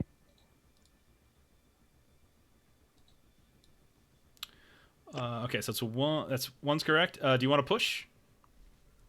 Yeah, this is going to be kind of important. So, Okay. nope, nothing. All right, so I'm gonna roll armor. Or wait, is that an additional success? It is Yeah. an additional because you only rolled Okay. 5 black dice this time. Okay. Okay, I rolled 2 successes on my armor. So It's armor piercing. oh, it is armor piercing. Okay, then you're good. So what's the base damage? 3, so it should be 4. Oh dear. Okay. Now I need to make a power supply roll. Yeah. So just whatever the rating is, just roll that many d6s. I think it might actually let you do it if you have your supply pumped in onto your character sheet. Otherwise, just roll whatever the rating is of the item. Roll that many d6s, and if any of them come up 1, okay. I should be good. I Okay. think. All right. So yeah, you hear this thing just screech in pain, and you almost clear cut one of the pincers off as you're kind of carving through it. It looks in a great deal of pain. If you could interpret things like that from this random creature. Back to the top of the round, and the it should be the what is this? I think the. I think that's the one that killed the captain. Yeah, Yeah, the one that this is the one that poisoned the killed me. captain. I think it's going to go ahead and move up to Marshal since Marshal's right there. That seems like the most sensible thing to do. It's closest. And then I think it'll go ahead and roll its attack. All right, that's 10 base dice. I got to roll. Are you doing anything? When does my fast action refresh? I'm not. Can I defend? I think it's every round. Okay. Well then, yes, Yeah. I would like Yeah, to it try is. to defend. Okay, so yeah. So let me go ahead and roll it. I got 2 successes, so go ahead and roll your close combat defense. Okay, so you cancel one of them out. But one of them still goes through. Okay. So it's 1 damage. You are knocked prone, and anything that you have, anything you had in your hand, so whatever weapon you have, is dropped. And go ahead and roll. You would normally have to roll panic, but I'm gonna say you don't have to. I do think with the sight of these creatures, I think everyone can probably go ahead and take a stress at this point. But Marshall, you don't have to worry about it since you're an android. All right, the next, that one's done. It'll go to the one that's on the back with Biggie, and since Clover's off, I think we'll just go ahead and. Come get me, you mug. Yeah, he's Okay. yelling at him. Okay. Oh man. All right, so this one's gonna go ahead and attack you. Did you want to do anything? You want to defend? Yeah. So at the top of the round, everything refreshes. Yeah. Yeah. Okay. Yeah, I would like to defend. Okay, so you have it. Is that a Okay. close combat roll? In fact, you actually see this one begin to dart away. This hops Oh. off the truck and starts running back towards the water, with a kind of a trail of whatever it is that you just cut through, being left in its wake. So it hops back off, and you can still see it before it dips down fully into the water, but it's like in that first kind of shallow bit of water. But that's its turn. And then it'll come back to Clover, I believe, is next. Yeah, Clover. So I have a quick question about stress. So I had 3 stress coming in. Mm-hmm. Is that just stress that I had that wasn't cleared at Yeah, some point? you or- probably would have cleared that because that was from when you guys first were on the ship and you got hijacked. But then you didn't clear it; it was still on your character sheet. So we're just playing with it because it's fun. Okay. I don't know how stress works, so I'm up It gives to you extra 5 now. dice, and as long as you don't roll a face hugger on the dice, it's good. If you Okay. roll a face hugger on the dice, sometimes it's not good. Okay, so since I shot last time, it means that I need to reload. It only means that you need to reload if you would have. Did you roll a 1 on your stress die when you rolled last time? No, I don't believe so. Okay, so like you would only be out of ammo if you were like you only run out of ammo if something's got clips if you roll a 1 in your stress Okay, die. so I can just shoot at it again. It should be, yeah. Okay, then I'll do that. And now you basically are out, but that does go through. And so, are you shooting at the one that's by Marshall, or are you shooting at the one that hopped over top of the truck and kind of ran away? I'll shoot at the one that's over by Marshall. Okay.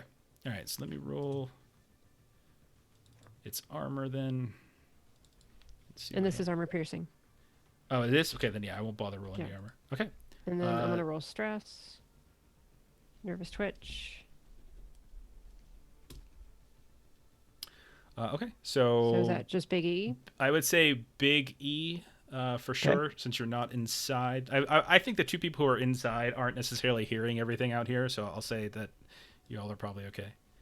All right, so that's your turn, and it goes to Bud, who's inside now. What you doing, buddy? I want to take aim and try and shoot it through the rear window of this car. All right, go ahead. I'll give it like a bit of cover, basically. Unless, wait, do you have armor piercing? I do have armor piercing. Okay. I do still have its fast action, so I think I'll go ahead and just say I'll defend and give it like a +1 to its defense. But yeah, go ahead. Okay. Oh no. Okay. So you just unload the clip, like you're just pointing out just shooting through the windshield as best you can, and you do hit it. And what's your base damage? That is a great question. It is 1. Okay, let me roll its thingamajig. I do think it's going to be able to get out of the way, however. I keep forgetting I have a button program for that. Huh. All right, yeah, 1.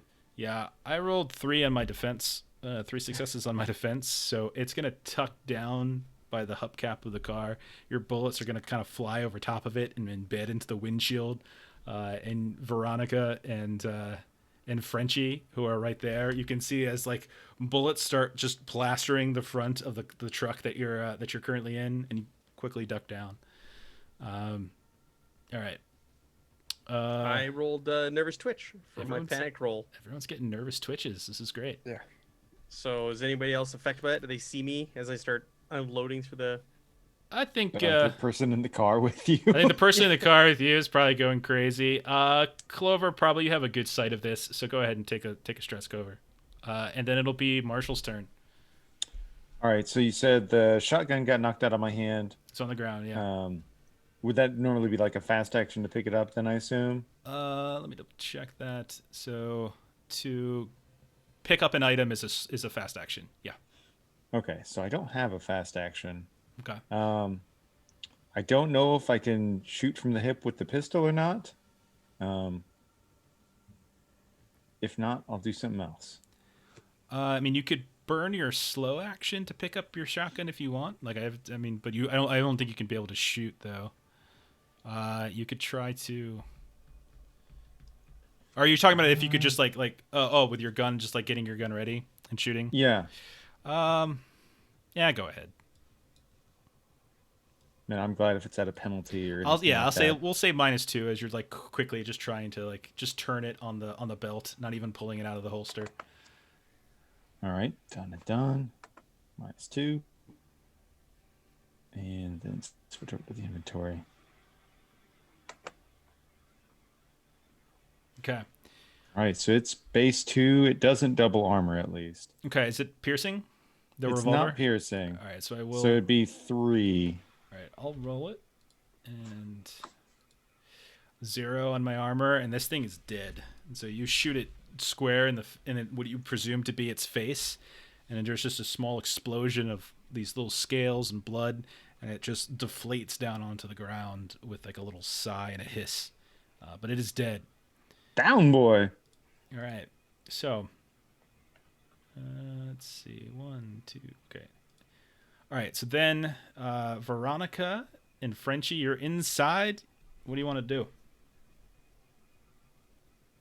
The last one's running away, right? I mean, you look out, you look over, and you can see it just waddling into the water. Yeah, seems to be. I'll just pull the truck forward a little bit to Okay. make it a little easier for us to get the captain in the cab. Accidentally run over I know you hit Marshall. Marshall one more time. No, I just in won't hit him case. with the truck. Okay. Doc, just open your door as we go by. Okay, fair enough. All right. And Biggie, were you going to go ahead and chase the thing into the water, or were you good with letting it go? Biggie's a little worked up. He's not the brightest. Okay. So the question is though, did I use a fact action to defend or not? Because I can't remember. I No, thought it ran away. This It turn. ran it away. ran- It okay, ran away. yeah. It didn't actually go. All right. So yeah, against my better judgment, Big E is gonna move over there and he's gonna try and finish it off. All right, go ahead. Roll your attack. Ain't gonna let you get away from me.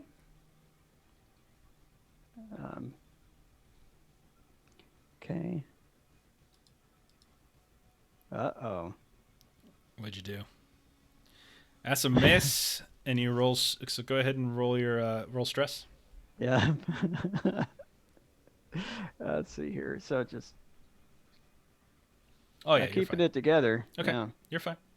All right, so then because you moved up to it, I'm gonna let it do a roll then, since you chased. So it would be the next thing to go. Oh, no. So let's see what it decides to do. It's going to. Oh God, that's a lot of text.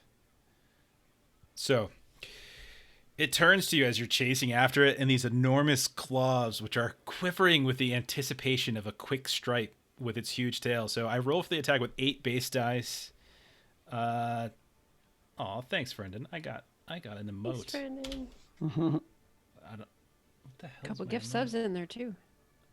Oh, you're so nice. Okay, 8 base die. So it's 8. I miss it all. Blanks on all 8. You're okay then. Nothing happens. Okay. You're fine. It lunges back at you. I'm getting really lucky. Yeah, I missed them all. All right. I'm going to go ahead and just sort of like break initiative. Is there anybody that's looking to chase after this thing with Big E, or is there something else? Oh, Jen, thank you as well. Look at that. I might put a shot at it. So it ran away after it tried to attack Biggie. It did. You can see it's trying to run into the waters. Yeah. But then Biggie chased after it and it turned around because Biggie is now kind of close combat with it. So if anybody wants to do something, just shout it out. I'll probably fire a shot at it if there's a chance. Okay, so we'll say you move over. Go ahead and take your shot. I'm gonna mess with my gun, not quite knowing what just happened to it. It's I out of wanna- ammo. I want to dash to the cab of the truck to get to the dock. Yeah, no problem. That's easy enough to do with him dead. And the guy's like, no, wait for me. And he's like chasing after you. I'm gonna close the door. No. Ah! Okay. I'll yell out from my window, just like climb on the back. We'll get you out of here. Okay, so he will. So how'd you do on that roll there, Jeremy? I got 1 success, so 2 damage. Okay. That is enough to kill it. So it will plop down as well. And this one is also dead. So you have 3 dead scorpionids. Nice. Now what? Cha-ching. So I know of one doctor who specializes in the venom of these things. Mm-hmm. Yes. I'm really half tempted to just turn this thing around and haul ass back to the settlement to get the captain there. I agree. Don't think I'll make it. Look at this again. Well, you don't think I can look at him? You can start, but listen, this shit looks bad. Yeah. I'm gonna do it. I'm gonna call Big E and Marshall back onto the rig. Hey, get those. Yeah, I was about dead to walk things, that's over. money. Yeah, Hey, we got to get something so we can get the Mm-hmm. cure. Yeah, just No, throw those. I'm dragging this thing out of the water. Yeah. Oh, Hey, Biggie kid with that in the one. car, come with me if you want to live. And he does. And he does. So, yes. Okay. I was just looking up to see if there's anything more about their poison here. Oh, God. Where is it? Sounds like everybody needs gloves, but you know, Yeah. it's okay. Okay, so I'm looking at this. So it poisons victim with a deadly venom, counting as a disease with a virulence rating of 9. 9. Yes. Means you need to beat a 9, Jen. Awful. Yes, you need to beat Roll. a 9 Do you have any? Can With you the do that? medical aid. Do you have anything? And can anyone? Does anybody else have medical aid and can Do you have assist or medical something? kits or anything Yes. that help you? Oh, I have a med kit, I think. Okay. Pull I've it all got- together. I've got 8 dice I could put towards medical. I've got a surgical kit and a personal med kit. I got a lot of empathy. Okay. Hold his hand, it counts. Come So, on, bud. We can get through this. Am I trying to prevent his death? So you're trying. You're basically just making a medical aid roll at this point. Is what you're trying to Okay. do. Then I will just would- use the With how med many kit. bonuses? Yeah, Is I know. it That's gonna say opposed? add up. No, that's his sickness roll is opposed. So when he does Yeah. his sickness roll, that's opposed. I think. It's just against the level of the poison, right? Yeah, or yeah, it's not opposed. It's opposed by the 9, but if she makes a medical aid roll, like she should be okay. However, Oh, I didn't add the 2. Yeah, if you add 2 for the med kit, 2 for your brutal. whatever you got for your surgical kit, and then I don't know what push. this is doing. 1, 2, 3, 4, 5, 6, 7, 8. okay, so he's not okay. So a shift is like what, 10? Is that 10 hours, Matt? Shift is 10 hours, right? I always get confused with I shifts. think shift and- because it's round, which is like 10 seconds. Turn, which is 10 minutes, and then shift, which is 10 hours. So you're okay for the next 10 hours. So one shift after infection, the disease breaks out, at which time you suffer 1 point of damage. You can't recover your health while sick. You make another sickness roll at the start of each shift. Each failed roll means you suffer another point of damage. If you are broken while you're sick, you make another sickness roll after shift. After every shift, failure means death. And as soon as you succeed at a sickness roll, you are no longer sick. However, medical aid, if someone cares for you while you are sick, this person can roll your sickness rolls instead of you. So the healer rolls for medical aid against the virulence of the disease. So he still needs 9 You still need successes. 9, but you have Oh my 10 God. hours, and you can do it at the start of every shift, basically. So he's not like literally Frank- going to die in the next 5 seconds. I like Frenchie's idea. Get me back to town. Yeah, It's I'm doing great. it. Like while Stop. Mm-hmm. while the doc is working on you in the truck, I'm driving like a bat out of hell to get you back to the Okay. other doctor as quick as we can. All right. Let's say go ahead and roll a piloting test to get back. That's too big. It didn't let me add the 2. Oh no. I'm gonna push that. It doesn't give me a push You button. can't You push when can't. you roll a 1 on that. Oh no. Ah. Oh no. Oh. So as you're driving off, you got to go ahead and do one of those little U-turns, and the wheels happen to go over one of those kind of more delicate ground, and you can feel the ground give way a bit, and just, and the front half of the car that's turning around dips down into the earth a bit, and you are and it seems stuck. You're gonna need someone's gonna have to get a winch and another vehicle to tow you on out of this. A wedge. Winch, sorry. The other vehicle that was back, how far back is it? It's right next to you. It's a tiny little like Geo Metro. It's not very big. But it might run. What? Um, Apparently wench? What the hell? It was like a weird term. But I allowed it, so it's okay. You can say wench in chat now, I guess. Okay. Oh, you. So, you take a look at this thing. This thing is not strong enough to pop this. You have a big old semi truck, No, and this is a tiny little I'm- coupe. And I'm not necessarily worried about pulling it out. I'm worried about getting the captain back. Mm-hmm. okay. There's room for 3 in here. Myself, the doc, and the captain. Okay. All right. Everyone else stay here or walk back to the outpost. Stay here with the deadly scorpions that's killing your captain. Mhm. Listen, you can hang out in the cab. You'll be fine. 4 can Just make fit sure you in lock there. the doors and don't let any strangers in. So other guy's Also- just like, can I come too, please? I've been out here like for hours, man. Come on, please. No. And we're going.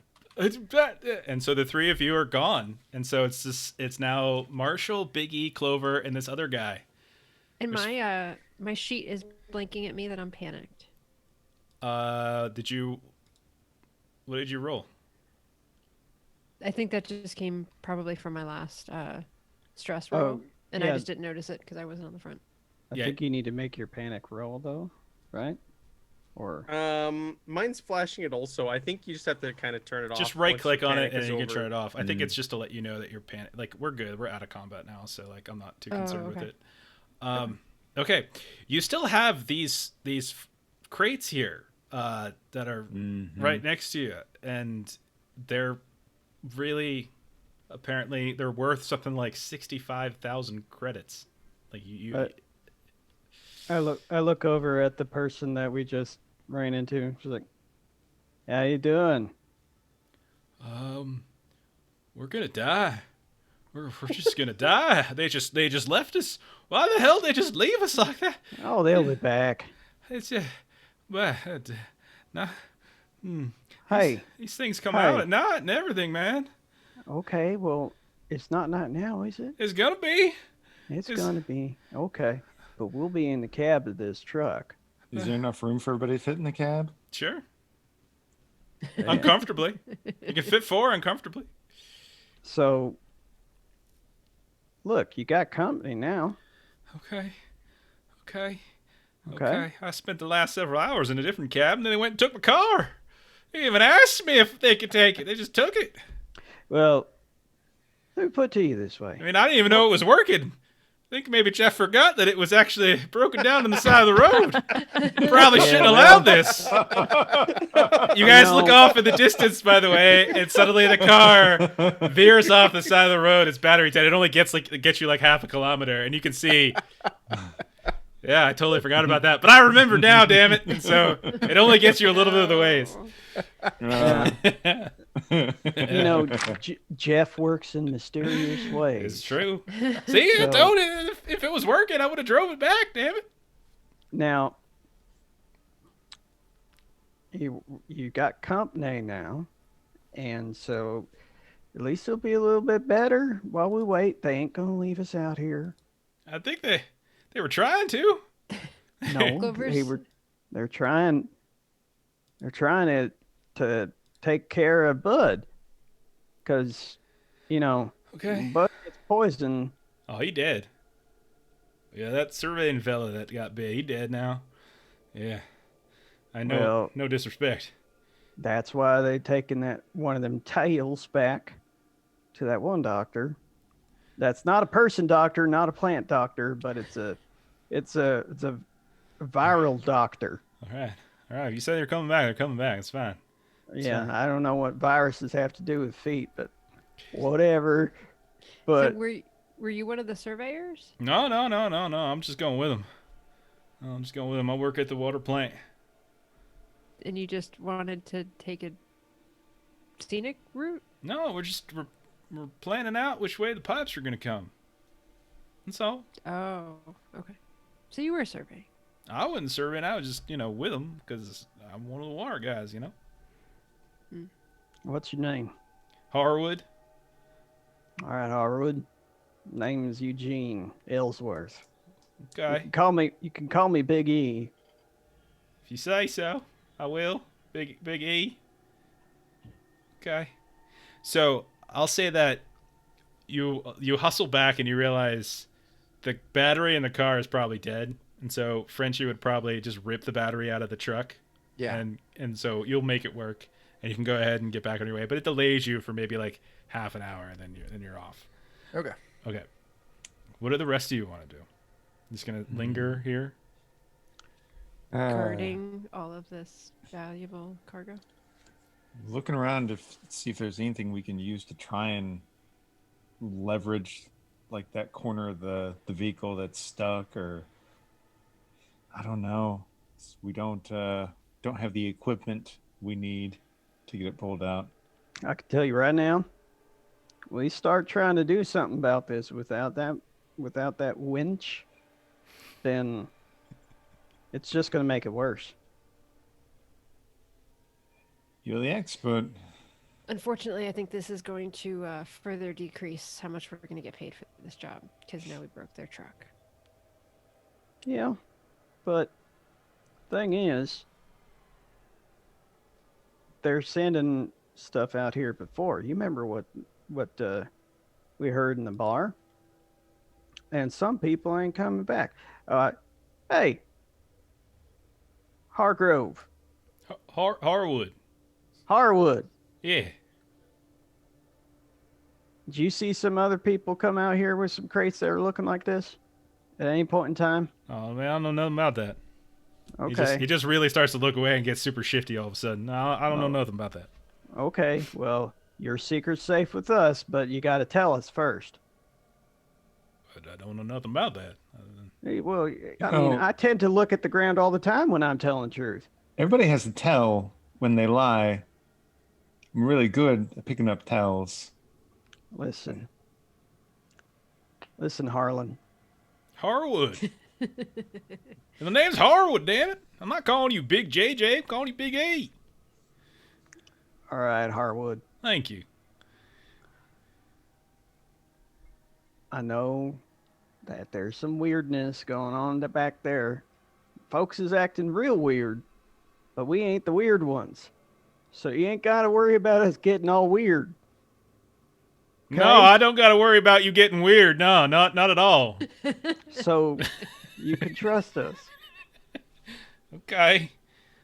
Okay. Thanks. So what you did see some people. Look, man, I don't know nothing about that. I just told you.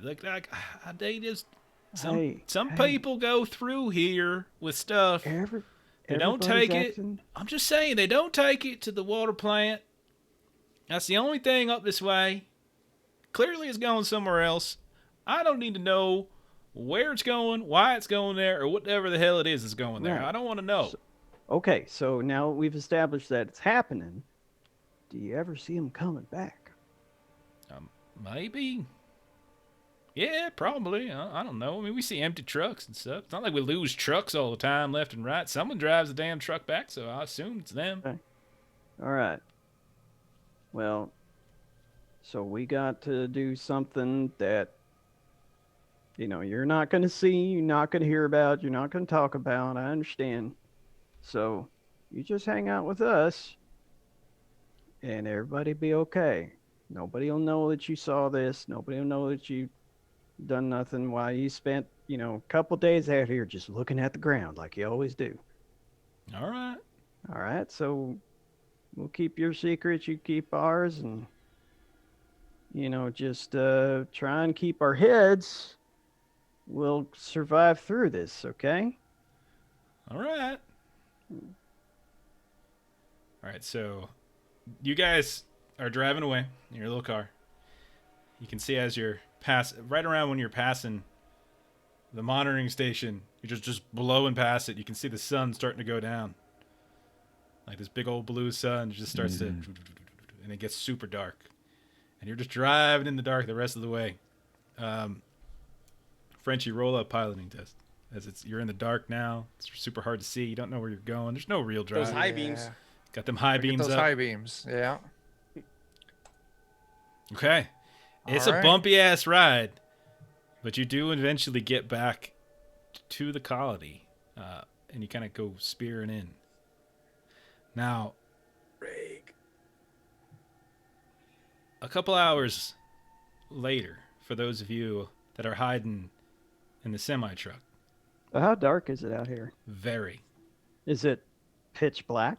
It is pitch black. Yes, it's pitch black. Nice. Yes. While you're there, kind of chronicling your time, eventually, you guys notice a light. Two of them, in fact, side by side, coming in your direction. And you've been out here for hours. Maybe a couple of you have fallen asleep. But you see these two lights just kind of coming right up towards you. And lo and behold, there is this vehicle that just pulls up right in front of this big old semi. And like the high beams are just blasting right into the front of the truck. Y'all doing anything? Give me those Oh. sons of Maybe. bitches from the bar. Yeah, I was about to say, I've got a high beam flashlight. Maybe like basically do, click, click, click, click, click, click. Basically do the equivalent of Morse code, identify. Okay. So you do that. There's no response. Then you hear the shuttering of a door. And then another. Okay, I'll get out. Get Okay. my stun baton out. All right. And then you see moving towards you, like you kind of like holding up your hand to the high beams a bit here and there, but eventually they step out in front of it, and you can see that there are these three fairly large individuals, and they are dressed in ape armor. You know what I'm talking about? Mm-hmm. And they've got these big old weapons right in front of them. And then you hear, which one of you's Bud McCall?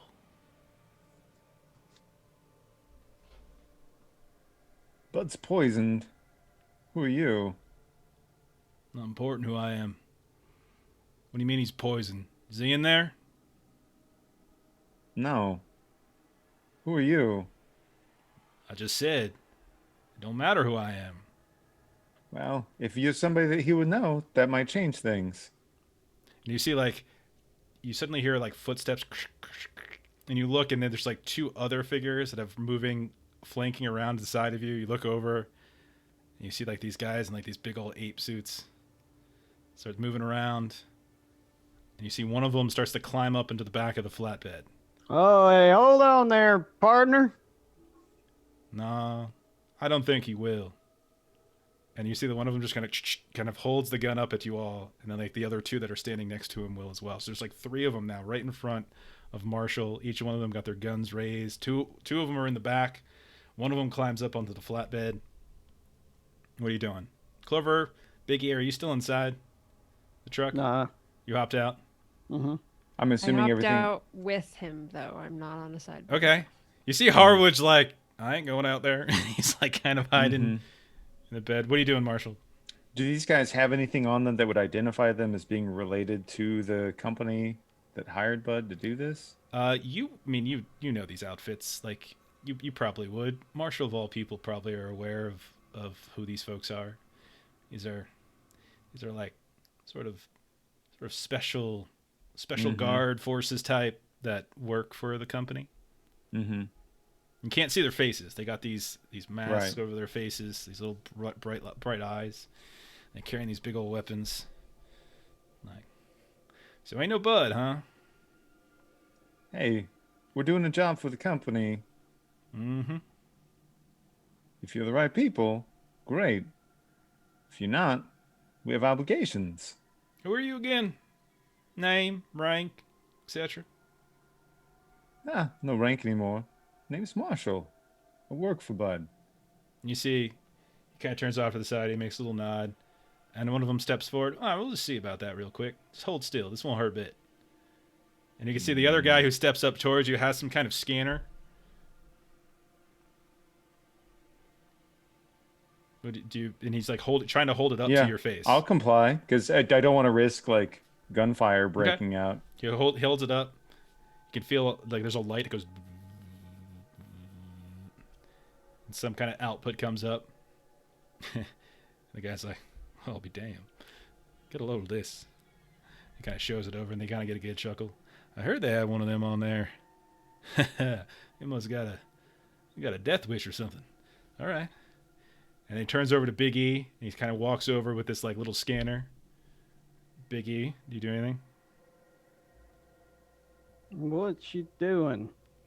Just verifying who you are. Oh, well, I'm Eugene Ellsworth. They call me Big E. I don't care what they call you. I want to see what this thing calls you. All right, it'll call me Eugene Ellsworth. And so they hold it up to you, do the scan, kind of go through. Little nod comes up. Goes over to Clover. Same thing. Ate a clover. Goes through it. And these check out. Like, check the one in the cab. And like Harwood's like, what? And they go over. Which one's this one? This the pilot? No, He was just stranded out here. Oh. That's a shame. Just kind of blows his head clean off right in the middle of the cab. And his head just sort of like, he just flops down in the middle of the cab. All right. How them crates looking? And you can see they've been going up and down. They shout out, Look good. Seals look good. Nothing broken. Yeah, they didn't fuck with them. Of course not. We ain't fucking with them. What do you think we is? We're amateurs. We're professionals. And at that point, you hear the door open up on the car that they came in. You hear a couple more crunching of gravel, sand, and walking up is this very thin-looking man, kind of a nice suit. He's got these little big old heavy dark glasses, and he's got a little tie on. And he walks clear past you, not even paying attention. He kind of goes and takes a look at the crates, and so just kind of verifies it. And over the next couple of minutes, those that have been like watching you, they start to split back and they start to haul the crates over. They're bringing them over to their own truck. And then before they all back away, they go up to Marshal, like the guy who's been doing the talking, and then also this other figure, this sort of dark black hair, kind of combed over to the right, and just says, "Next time, try to reach the coordinates so we don't have to come fetch you." And you just kind of, "The administrator will take care of your payment. This is coming out of it. Have a good night." And they just turn around and they get back into their car, their truck, and they drive away. Have a good night. Can we get a ride? No. No, we don't want to get a ride with any of them. They're So I think we'll go ahead and call it there, Oh, damn. and we'll You're pick gonna up. sit in a cab with that dead body now. Yeah. So Harlan. I figure there's okay, so one of the things I want to make sure we're doing is getting ready for like the next jobs, because I feel like we're kind of towards the end of this one. We almost finished it. We're pretty close, but then the complications with the poison just kind of threw things for a loop there at the end. So Losing the captain is kind of a, whatever. throws I mean, Yeah. like things. Frenchie's ready to go. What are you talking about? He's all ready. He's good to go. So basically you're gonna have 3 different, so I'll give you like kind of the preview of them, and you can kind of tell me which way you're thinking, and I'll start to kind of get that ready as we'll dip into that with your next. So you talked to a couple different folks on the on the base and such. You can probably work out something with that preacher fella for a kind of a military personnel run. That's Outer Rim. Administrator can probably do a kind of an in-system gas run somewhere else within the Tanaka system. And then you're also, when you get back on your ship, there's going to be, you're going to have a little note there from Mother about another Outer Rim for a synthetics delivery. Apparently, Hyperdyne has picked up the contract that Seekson reneged on when their shipment was stolen. So those are your 3 that you can kind of pick from. So do you want to do a military run, which is basically going to a specific military base in an Outer Rim system, bringing a bunch of folks back here? Do you want to do an in-system gas run, which is just basically going to like one of the bigger planets and like bringing some gas back? Or do you want to do a synthetics delivery for Hyperdyne, which is a subsidiary of Weyland Yutani? Like, those are the 3 jobs that would probably be on your radar once this one's done. I'd vote for one of the 2 Outer Rim jobs. Okay. So either the military or the synthetics.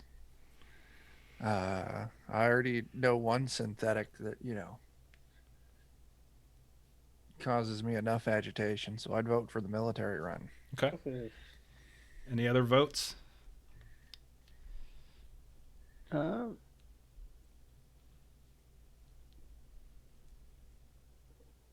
want to do the synthetic run. We Okay. had a run in with synthetics last time. I want to kind of dive down that rabbit hole a little bit more. Okay.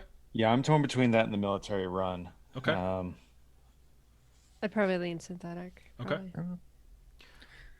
Jen, Adam? kind of interested in this planet, figuring that out a little bit more, but I know I'm in the minority. It's just, I think Eugene's amongst his people. Doing the local one. Yeah. Anything but synthetics. Okay. Okay. So in terms, I mean, if you're looking in terms of money, the one that pays more is going to be the synthetics job. I'll move my vote then. The military one though will have the benefit of actually both of them give you an extra contact. Never mind, they both reward you with an extra contact, and the synthetics run is just a little bit more, not a ton more, but a little bit more, about 10k higher. Yeah, I'll change my vote. That's 10k we're gonna need apparently. Okay, I mean it's only a 5-person split now, so it's all good. Hey, yo, whoa. Well, Yeah. yeah. Okay. As the new captain. Insubordination. All right. I mean, I'll prep them both a little bit, and I doubt we'll like dive too heavily into them, but we'll start them probably next week. So I'll prep a little of them both, and we can talk about it more. But we'll assume that the other one we'll say no to. Let's do XP questions, then we'll get out of here. So again, just keep track of your own. Participate in the game session. Yep. Risk or sacrifice something to further your personal agenda.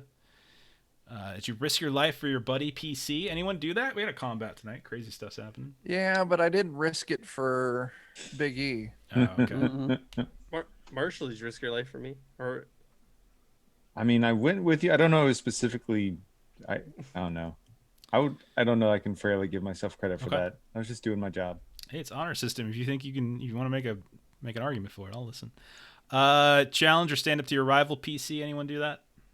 Talk some shit, but that's it. Panic roll. yep. Yeah. Make a panic roll. Take another one. Did you overcome a dangerous event using violent or non-violent means? Yeah. Yeah, I hit a giant bug with a fucking truck. Did you make a significant discovery or revelation? Did we? We found about like the wonder drug that can be manufactured from these things, poison. Yeah, I don't know if that would be a revelation. I don't know. I mean, that's the. I would vote no on that, I think. There's like some secret base out in this area, probably. I mean, you know that there's 8 folks out here. So I would say maybe the 3 of you can go ahead and take an extra one, since you're aware of that. Perform an extraordinary action. I think Frenchie might get one of this. Ran over one of them with a truck. I'll give him one for that. I think that makes sense. And then, do you earn any money? If you want to take it now, because it'll get you, you can go ahead and take it, since we're pretty close to you getting your payoff. But if you want to take it now, that's fine. We just won't, won't give it to you next week. We finished the other job at our ship. We got rid of the initial set of crates. Yep. But you haven't technically gotten paid yet. But I'll say you get paid, because he basically kind of greenlit the payment. So you can go ahead and take that one. All right. Okay. So let's close it out then. Stuff going on this week. If anyone is doing any quick stuff, Pludcast for Jeremy. If you want to go ahead and drop the link in the. Got it. Once more. Look at that. It's already set up. Yep. And Adam, what do you got going on for Radiator and such? Anything you want to mention before we get out of here? Yeah, there's actually the first 10 episodes of the Radiator podcast is free for everyone on Spotify. I keep forgetting about that at the beginning. So I'll find that link here real soon, and then I'll post that. Okay. That's what I'd like to plug for Radiator. Okay. Then let's see. Jen, what do you got going on your channel this week? I'm starting to rate up while we go through this. It's okay. Borderlands 2 tomorrow night, and then a new game on Wednesday. Very nice. Matt. Yeah, just that live Q&A at Essen Spiel on Thursday on the Free League YouTube channel at 2 o'clock Central Standard Time, where I'll be sitting down with, I got their names here this time, Francesco Nepatio from The One Ring, Mateos Johnson Hake from Simba Room, and Eric Grandstrom for Forbidden Lands. We talk about all things fantasy. Awesome. Chuck, Defenders. Oh, man. Wednesday, Jeremy's going to be running some spectaculars for us. Friday, we'll be on Defenders of Cobalt with our evil 5th Ed campaign, the Hollow Throne. And then Saturday will be Free League Games, Free League Publishing. Yep. For Forbidden Lands. That's what we got. You can buy our zine. Dan dies in the end. Cool. And then Melissa and I will be back on this channel, the Lollygagging channel, on Saturday. We're playing more Mutant Year Zero at 6 Central. So this is a little bit after the Forbidden Lands. There's like about an hour or so in between. So come check that out. So we're going to go ahead and raid over TT2KB now. Thanks for hanging out. For those of you who did, thanks for the gift subs and all that kind of stuff that were thrown out. Friend and Jen, you were very generous. And that's about it, because we're running out of time, and we're gone. Thanks, Jeff. Thanks. Bye-bye. Bye bye.